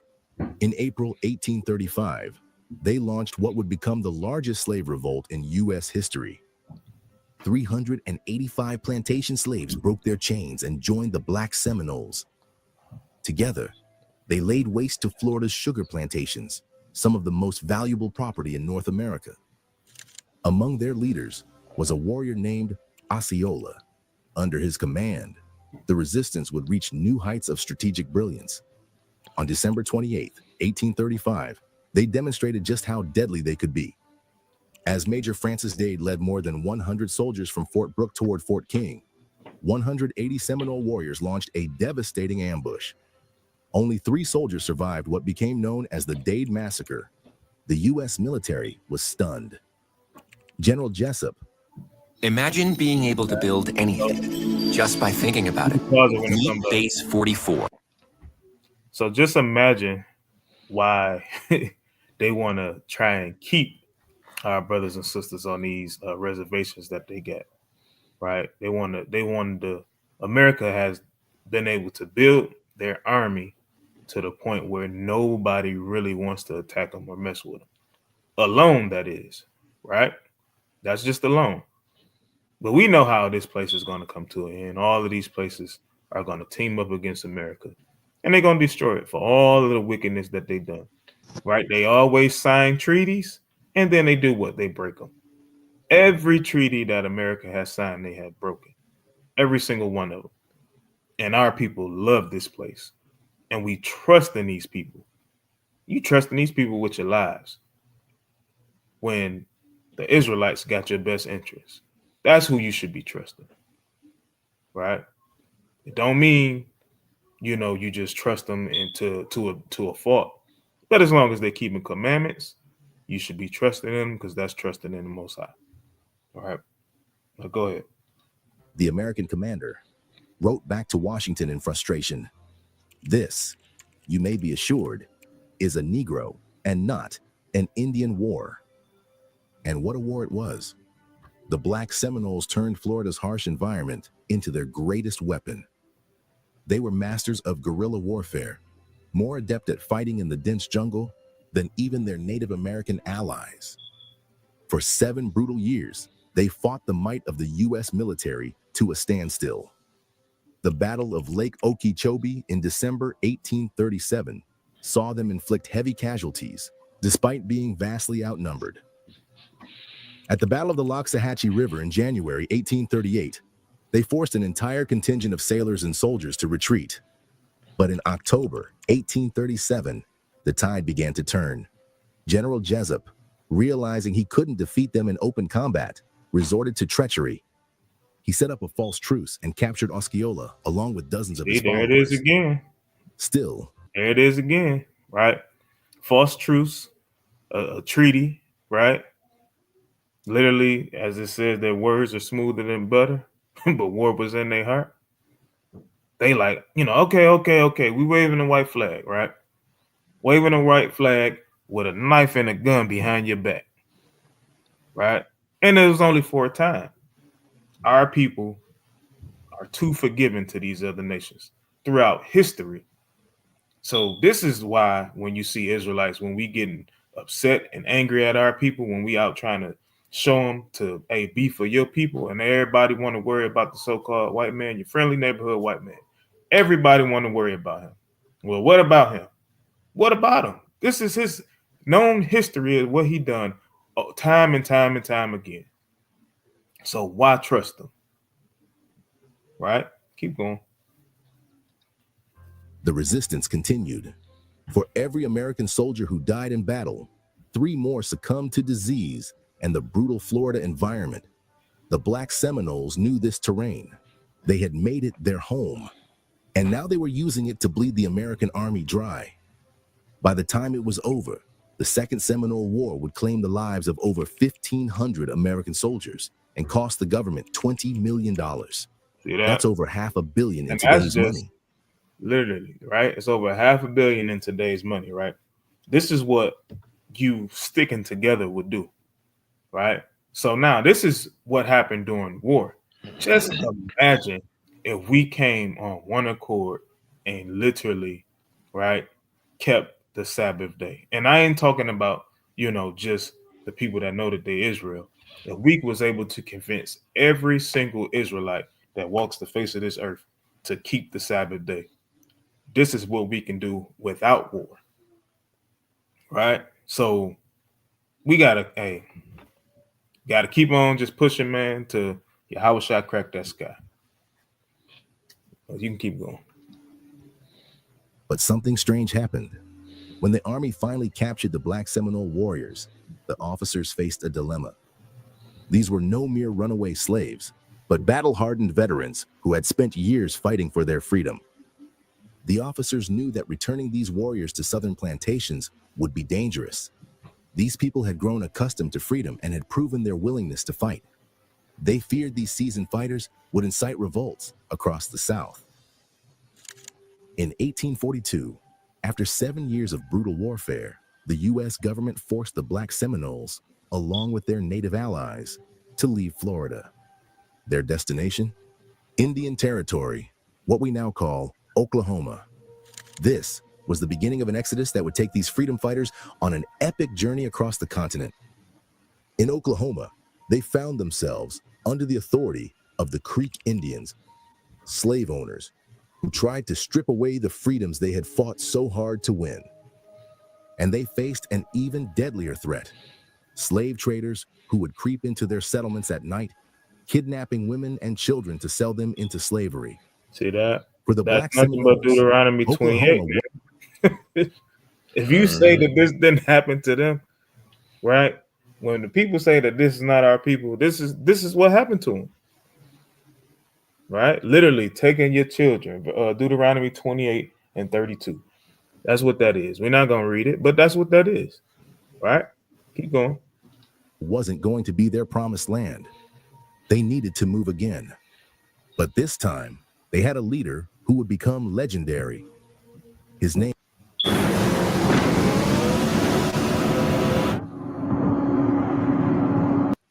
was John Horse. The Seminoles called him Suanafe Tustanuka. He had risen from slavery to become one of the most feared warriors of the Second Seminole War. Now, he was about to cement his place in history. Horse knew that true freedom wouldn't be found under American rule. Not in Florida, not in Oklahoma, not anywhere in the United States. So real quick, I just want he you had to a more pause. radical I just wanted to point out, in case anybody did miss it, right? John Horse, right, was the American name, and the tribal name was what it just said, right? Rewind it just like 10 seconds. Horse knew that true freedom wouldn't be found under American rule. Not in Florida, vision, Mexico, anywhere in the United States. Probably like he had a more radical vision. Mexico, a nation. Now, he was about to cement his place in history. It was Suanafe something. His name was John Horse. The Seminoles called him Suanafe Tustanuka. Suanafe Tustanuka, right? It's better because you can Google John Horse as well, but it's better. It's more information when you Google it this way, right? More information pops up. Just wanted to point that out for anybody that wants to do any research. He had risen from slavery to become one of the most feared warriors of the Second Seminole War. Now, he was about to cement his place in history. Horse knew that true freedom wouldn't be found under American rule. Not in Florida, not in Oklahoma, not anywhere in the United States. He had a more radical vision. Mexico, a nation that had already abolished slavery, a place where his people could finally be truly free. But getting there meant crossing hundreds of miles of hostile territory, with Texas slave catchers and hostile tribes standing in their way. In 1850, Horse made his move. Gathering the bravest and most determined of his people, he prepared for what would become one of the most daring freedom rides in American history. They would risk everything on one more journey, this time to Mexico, where slavery was illegal. But even in Mexico, they couldn't escape American aggression. In 1855, a heavily armed band of Texas Rangers crossed the border, determined to destroy their settlement. Big mistake. The black settlement. It didn't matter, right? Because remember what the curses say, right? Don't matter where you go, these curses shall pursue you, and they're gonna overtake you, right? You should have no assurance of your life. Don't matter where you go.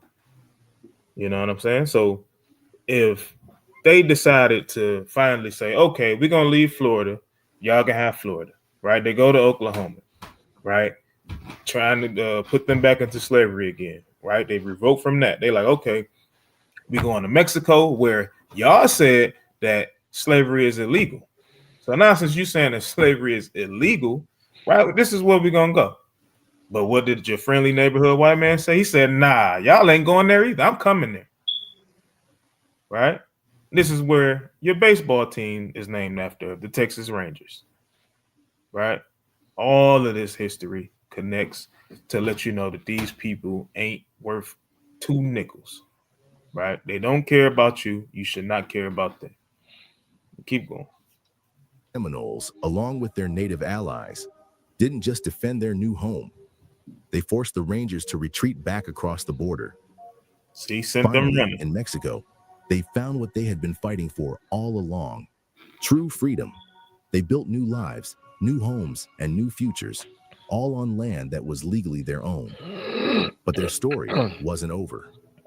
In 1870, after the Civil War had ended slavery in the United States, the U.S. cavalry came to them with an offer: return to Texas and join the Army as scouts. Some accepted. They became known as the Seminole Negro Indian Scouts, and they proved to be some of the finest soldiers the U.S. cavalry had ever seen. In 1875, 3 of these scouts did something extraordinary.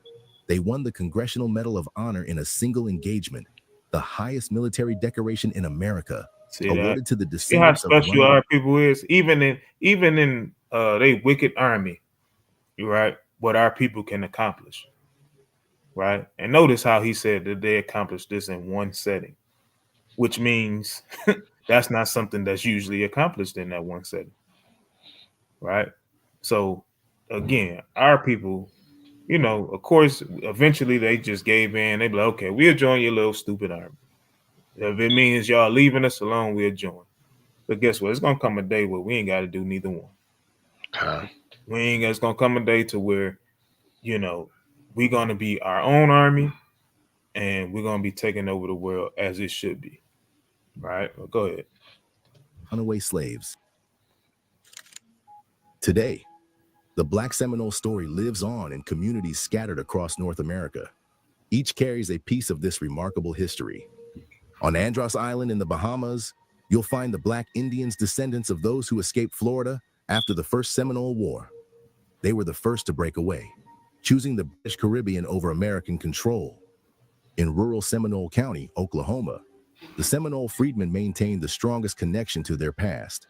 They're still official members of the Seminole Indian Nation, preserving a unique identity forged in the Florida wilderness generations ago. In the dusty desert town of Nacimiento, Mexico, the Mascogos continue to live on the very land their ancestors defended against the Texas Rangers. Their presence there is a testament to John Horse's daring vision of freedom beyond America's borders. And in Bracketville, Texas, the Scouts live just outside the walls of the old fort where their grandfathers served in the U.S. Cavalry, a reminder of how their people eventually turned from fighting the U.S. military to serving within its ranks. This game should be close to the end, y'all. You're not ready. In 1978, something remarkable was discovered.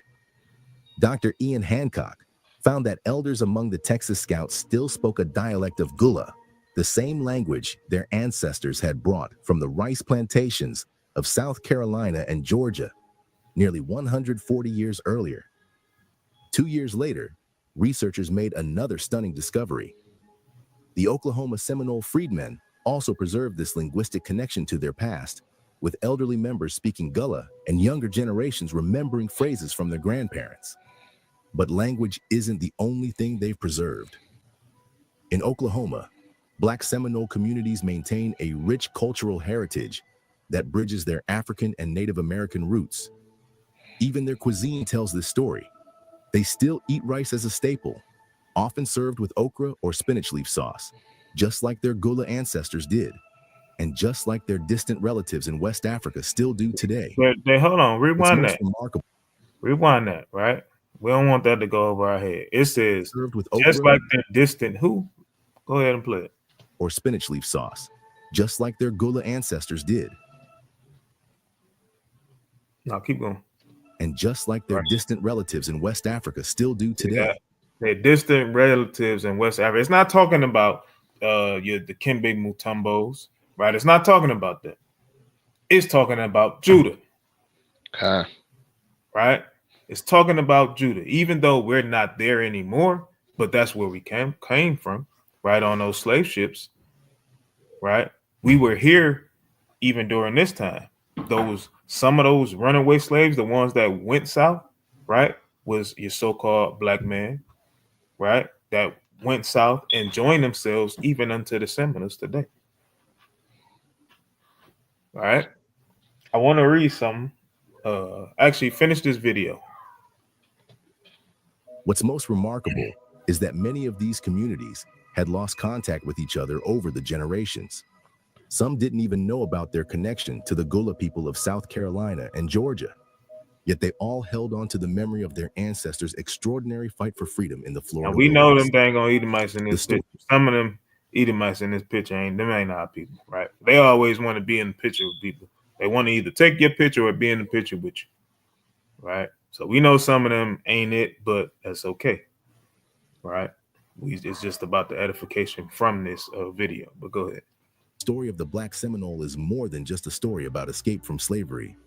It's about people who dared to build their own free society when everyone said it was impossible. People who fought against overwhelming odds to defend that freedom. People who never stopped believing in their right to live as free human beings. It's a lesson in what's possible when people refuse to accept the limitations others place on them. And that same spirit of resistance didn't die with the Black Seminoles. Decades later, another young leader rose up with that same fearless determination to fight for his people's freedom, Fred Hampton.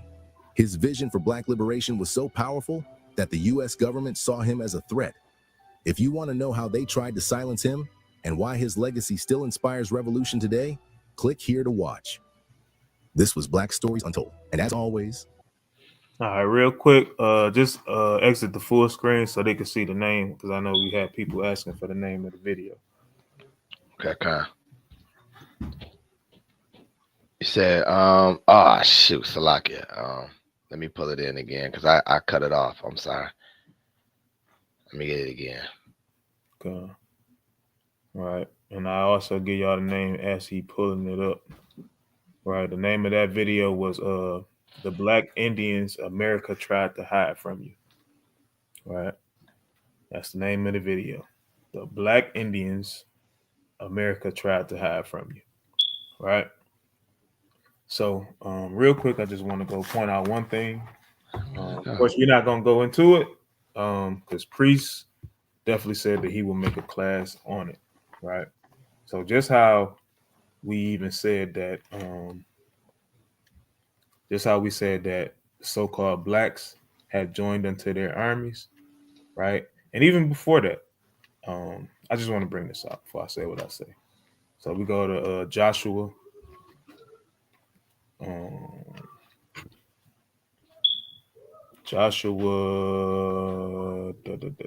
Chapter 19.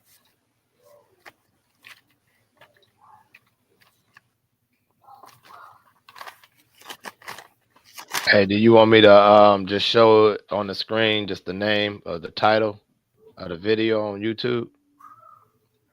That's what they're looking for? Come. Okay, I'm gonna share it right now. Yeah. Can they see it? Yeah, it's popping up on my end. I know my end gonna be slower. Okay, come. So I'll leave it on there right there. Come. So yep, it's the Black Indians America Tried to Hide. Right. So Joshua chapter 19 and verse number 1, right? It says, and the second lot came forth to Simeon, again, which we recognize as the Seminole Indians, even for the tribe of the children of Simeon, according to their families, and their inheritance was within the inheritance of the children of Judah. So since they had an inheritance with us, right, it would only be right to believe that when the northern kingdom was captured, right, in Assyria and even let go, that Judah was also mixed in with Simeon, just like, it's interchangeable. Simeon mixed in with Judah, Judah mixed in with Simeon.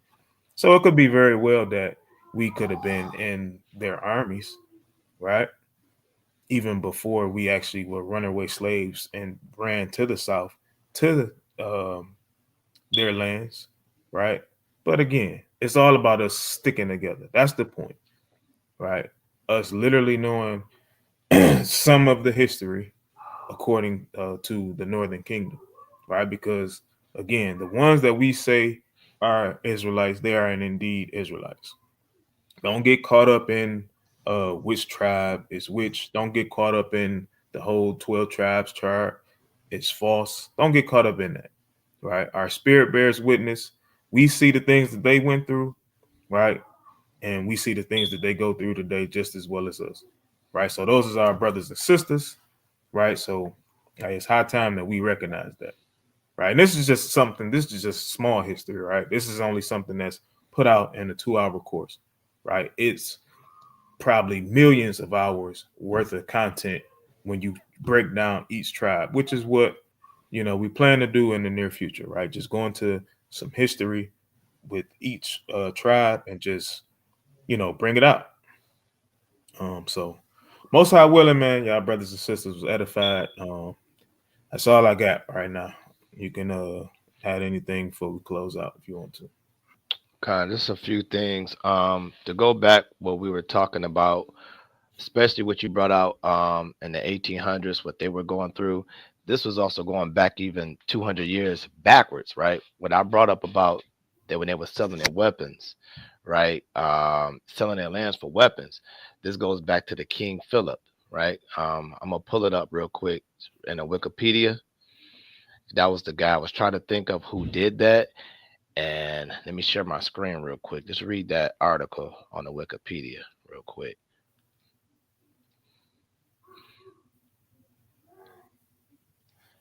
All right, so when I pull up, you can read a little bit because we're gonna know the background who King Philip was. All right, you can go ahead. Can you see it? No, I got You got.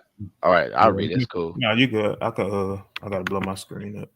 I'll blow my screen up. I'll be able to see it. All right. So where you want me to start from, at the top? Yeah, just start with King Philip's War, right? Because King Philip, he was one of the chiefs, right? He was a Native American chief, so-called Native American chief. Go ahead.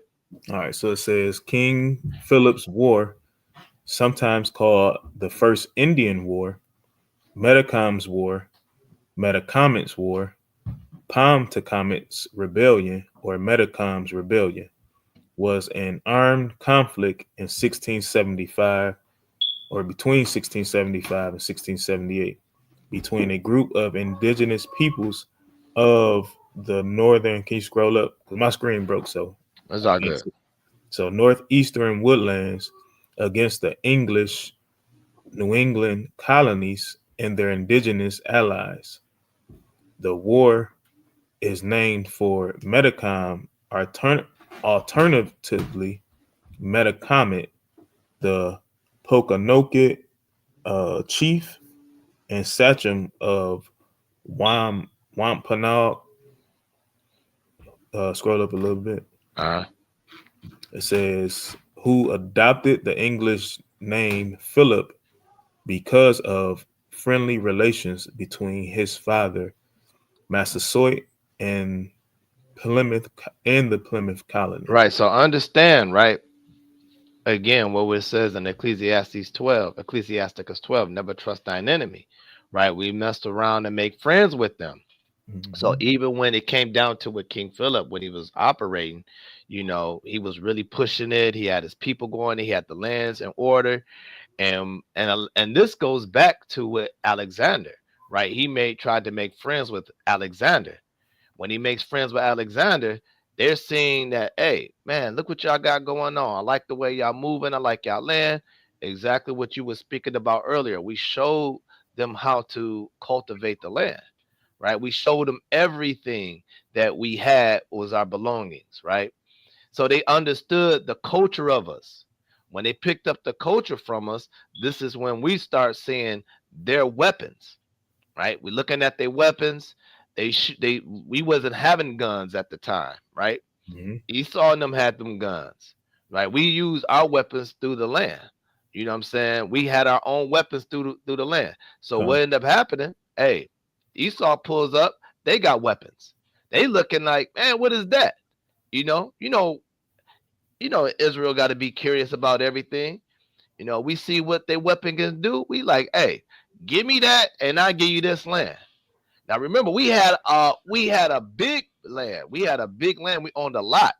So what ended up happening is we started trading off lands for their weapons. And then we had brothers telling King Philip, like, hey, you might want to chill out. Because they started to take over these lands. And more they kept migrating in, this is when they take over the land. Right? Let me do a quick video, and I'm going to do Lamentations 5, and that's it. I'm gonna pull it up real quick of King Philip. All right. Let me hold on 1 second. It's a short video. Okay. All right. So. And while you grabbing it, oh no, go ahead. You go ahead. All right. Can you see it on my screen? You see the Yeah, I see it. Okay. Okay. In 1675, a great war broke out between English colonists and native tribes. The English were forcefully taking native lands. They were pressuring the natives to convert to Christianity. Wampanoag leader Metacom rose up against this oppression. The Wampanoag and their allies attacked English settlements. The war quickly spread to Massachusetts, Rhode Island, and Connecticut. But the English and their allies counterattacked. In 1676, Metacom was killed and the war ended. Thousands of natives died, and the survivors were sold into slavery. They are so, again, the Native Americans also being sold to slavery. So again, like you've been saying earlier, you can't say the so-called natives is not our people. The so-called Mexicans is not our people, right? You cannot say that because history is showing, is proving who our people is through the Bible. Okay. The English strengthened their power in North America. This war is considered one of the bloodiest conflicts in American history. Do you think this war could have been prevented? Let's discuss in the Yeah, it could have been prevented. If y'all never came over here trying to steal the land, all this stuff could be prevented. But hey, according to by us following to idolatry, we got what we deserve, though, right? Okay. You know, we want to go into idols and start worshiping other gods. Hey, we got what we deserve. But to say could it be prevented? Yeah, it could have been prevented if the so-called natives would have followed and stayed in line. Simple as that. And if Esau and them never came in and start tampering with everything, right? Mm-hmm. So let me get Lamentations 5 real quick, and I'm gonna bring a few scriptures out, right? Because this also goes in a little bit of our history. Of the history that's talking about in here, I shall say. All right. Where you want me to start at? Just start at the top real quick. All right, this is the book of Lamentations, chapter 5, starting at verse 1. Remember, O Lord, what has come upon us. Consider and behold our reproach. All right, don't forget about what came upon us, Lord. Go ahead. Our inheritance is turned to strangers, our houses to aliens. Right. All these Dutches, all the Portugueses, all these Europeans came in and evaporated us out of our own land, hung us, you know, did what they did, changed the names, changed the maps. You know what I'm saying? We don't have no personal lands anymore, right? All our heritage is turned into strangers. Like the cows that they had, the animals, all that. They took all that from the so-called natives, right? It's no different what they did to the Southern Kingdom, but this is the Northern Kingdom we focusing on. Continue. We are orphans and fatherless. Our mothers are as widows. Right. When they came and took that land, man, they killed a lot of the men, but they kept the women. Why? Because they want to ravish the women, right? They want to rape the women and start mixing their seeds into the women. That's why a lot of the so-called natives look like the way they look right now.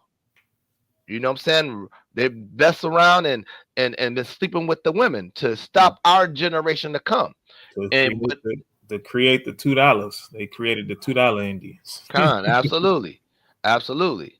Right. So that's what they did. And then you got the orphans and the fatherless. What you do now, you build them up. We put them in our war now. Let's fight the war together.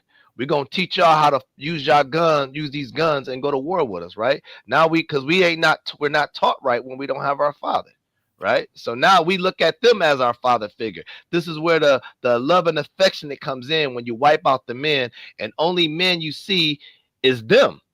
Right. The children grow up and see this is the role models that they got to persuade to love. This is why that's so strong and spiritual, because we seen that these men were so dominant and we lost our power because we lost the commandments of God. We start looking at them as the head of everything. So we looked at they were powerful men, and we were raised to love them because they taught us this is how we supposed to love them. All right, go ahead. We have drunken our water for money. Our wood is sold unto us. Right. You know, the water that God gave us, we go even back with Jacob's well. We no longer got that. Mm-hmm. Right? They got that. Whatever is that, they got it. Rather if it's broken down or wherever it was at in the land, they destroyed that. So we have no remembrance of Jacob's well, right? That was ours. That was an inheritance for us.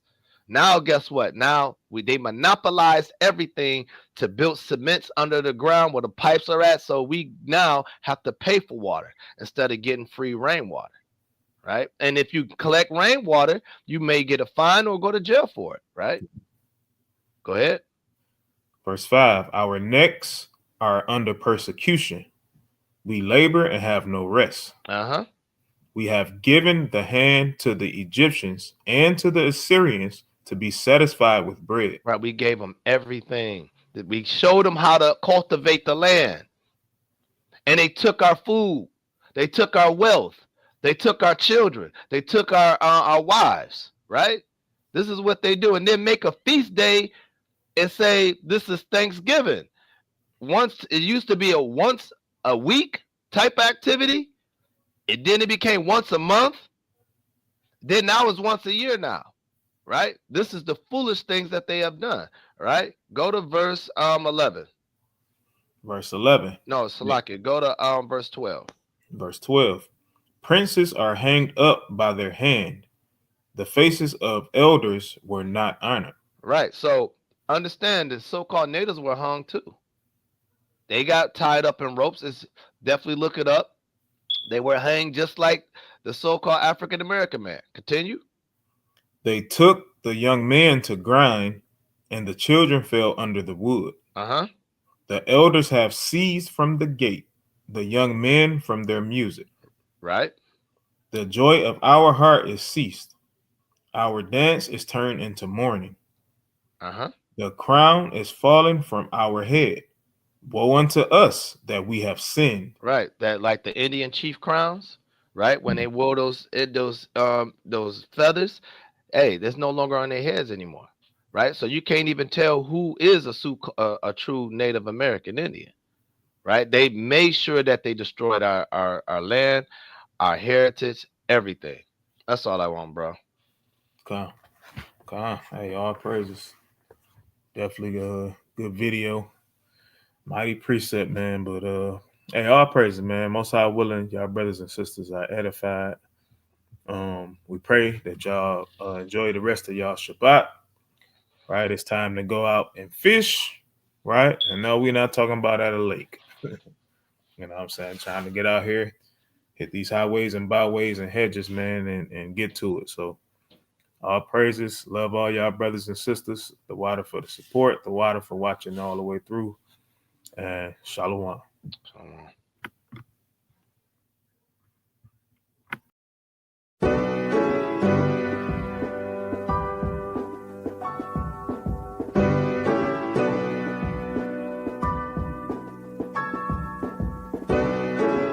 We send them prayers up. And then the blessings come down. Yeah. Let's get it. I pray material things never blind me. I pray all this fake love will never find me. I pray I don't have fear for any other man. What I pray for the most is that you understand. I pray material things never blind me. I pray all this fake love will never find me. I pray I don't have fear for any other man. And what I pray for the most is that you understand. If you say you're a king, you gotta have the standards. I say that I pray when I don't have the answers. Don't know the way, then prayer has to come in. It's okay to pray and don't ask for nothing.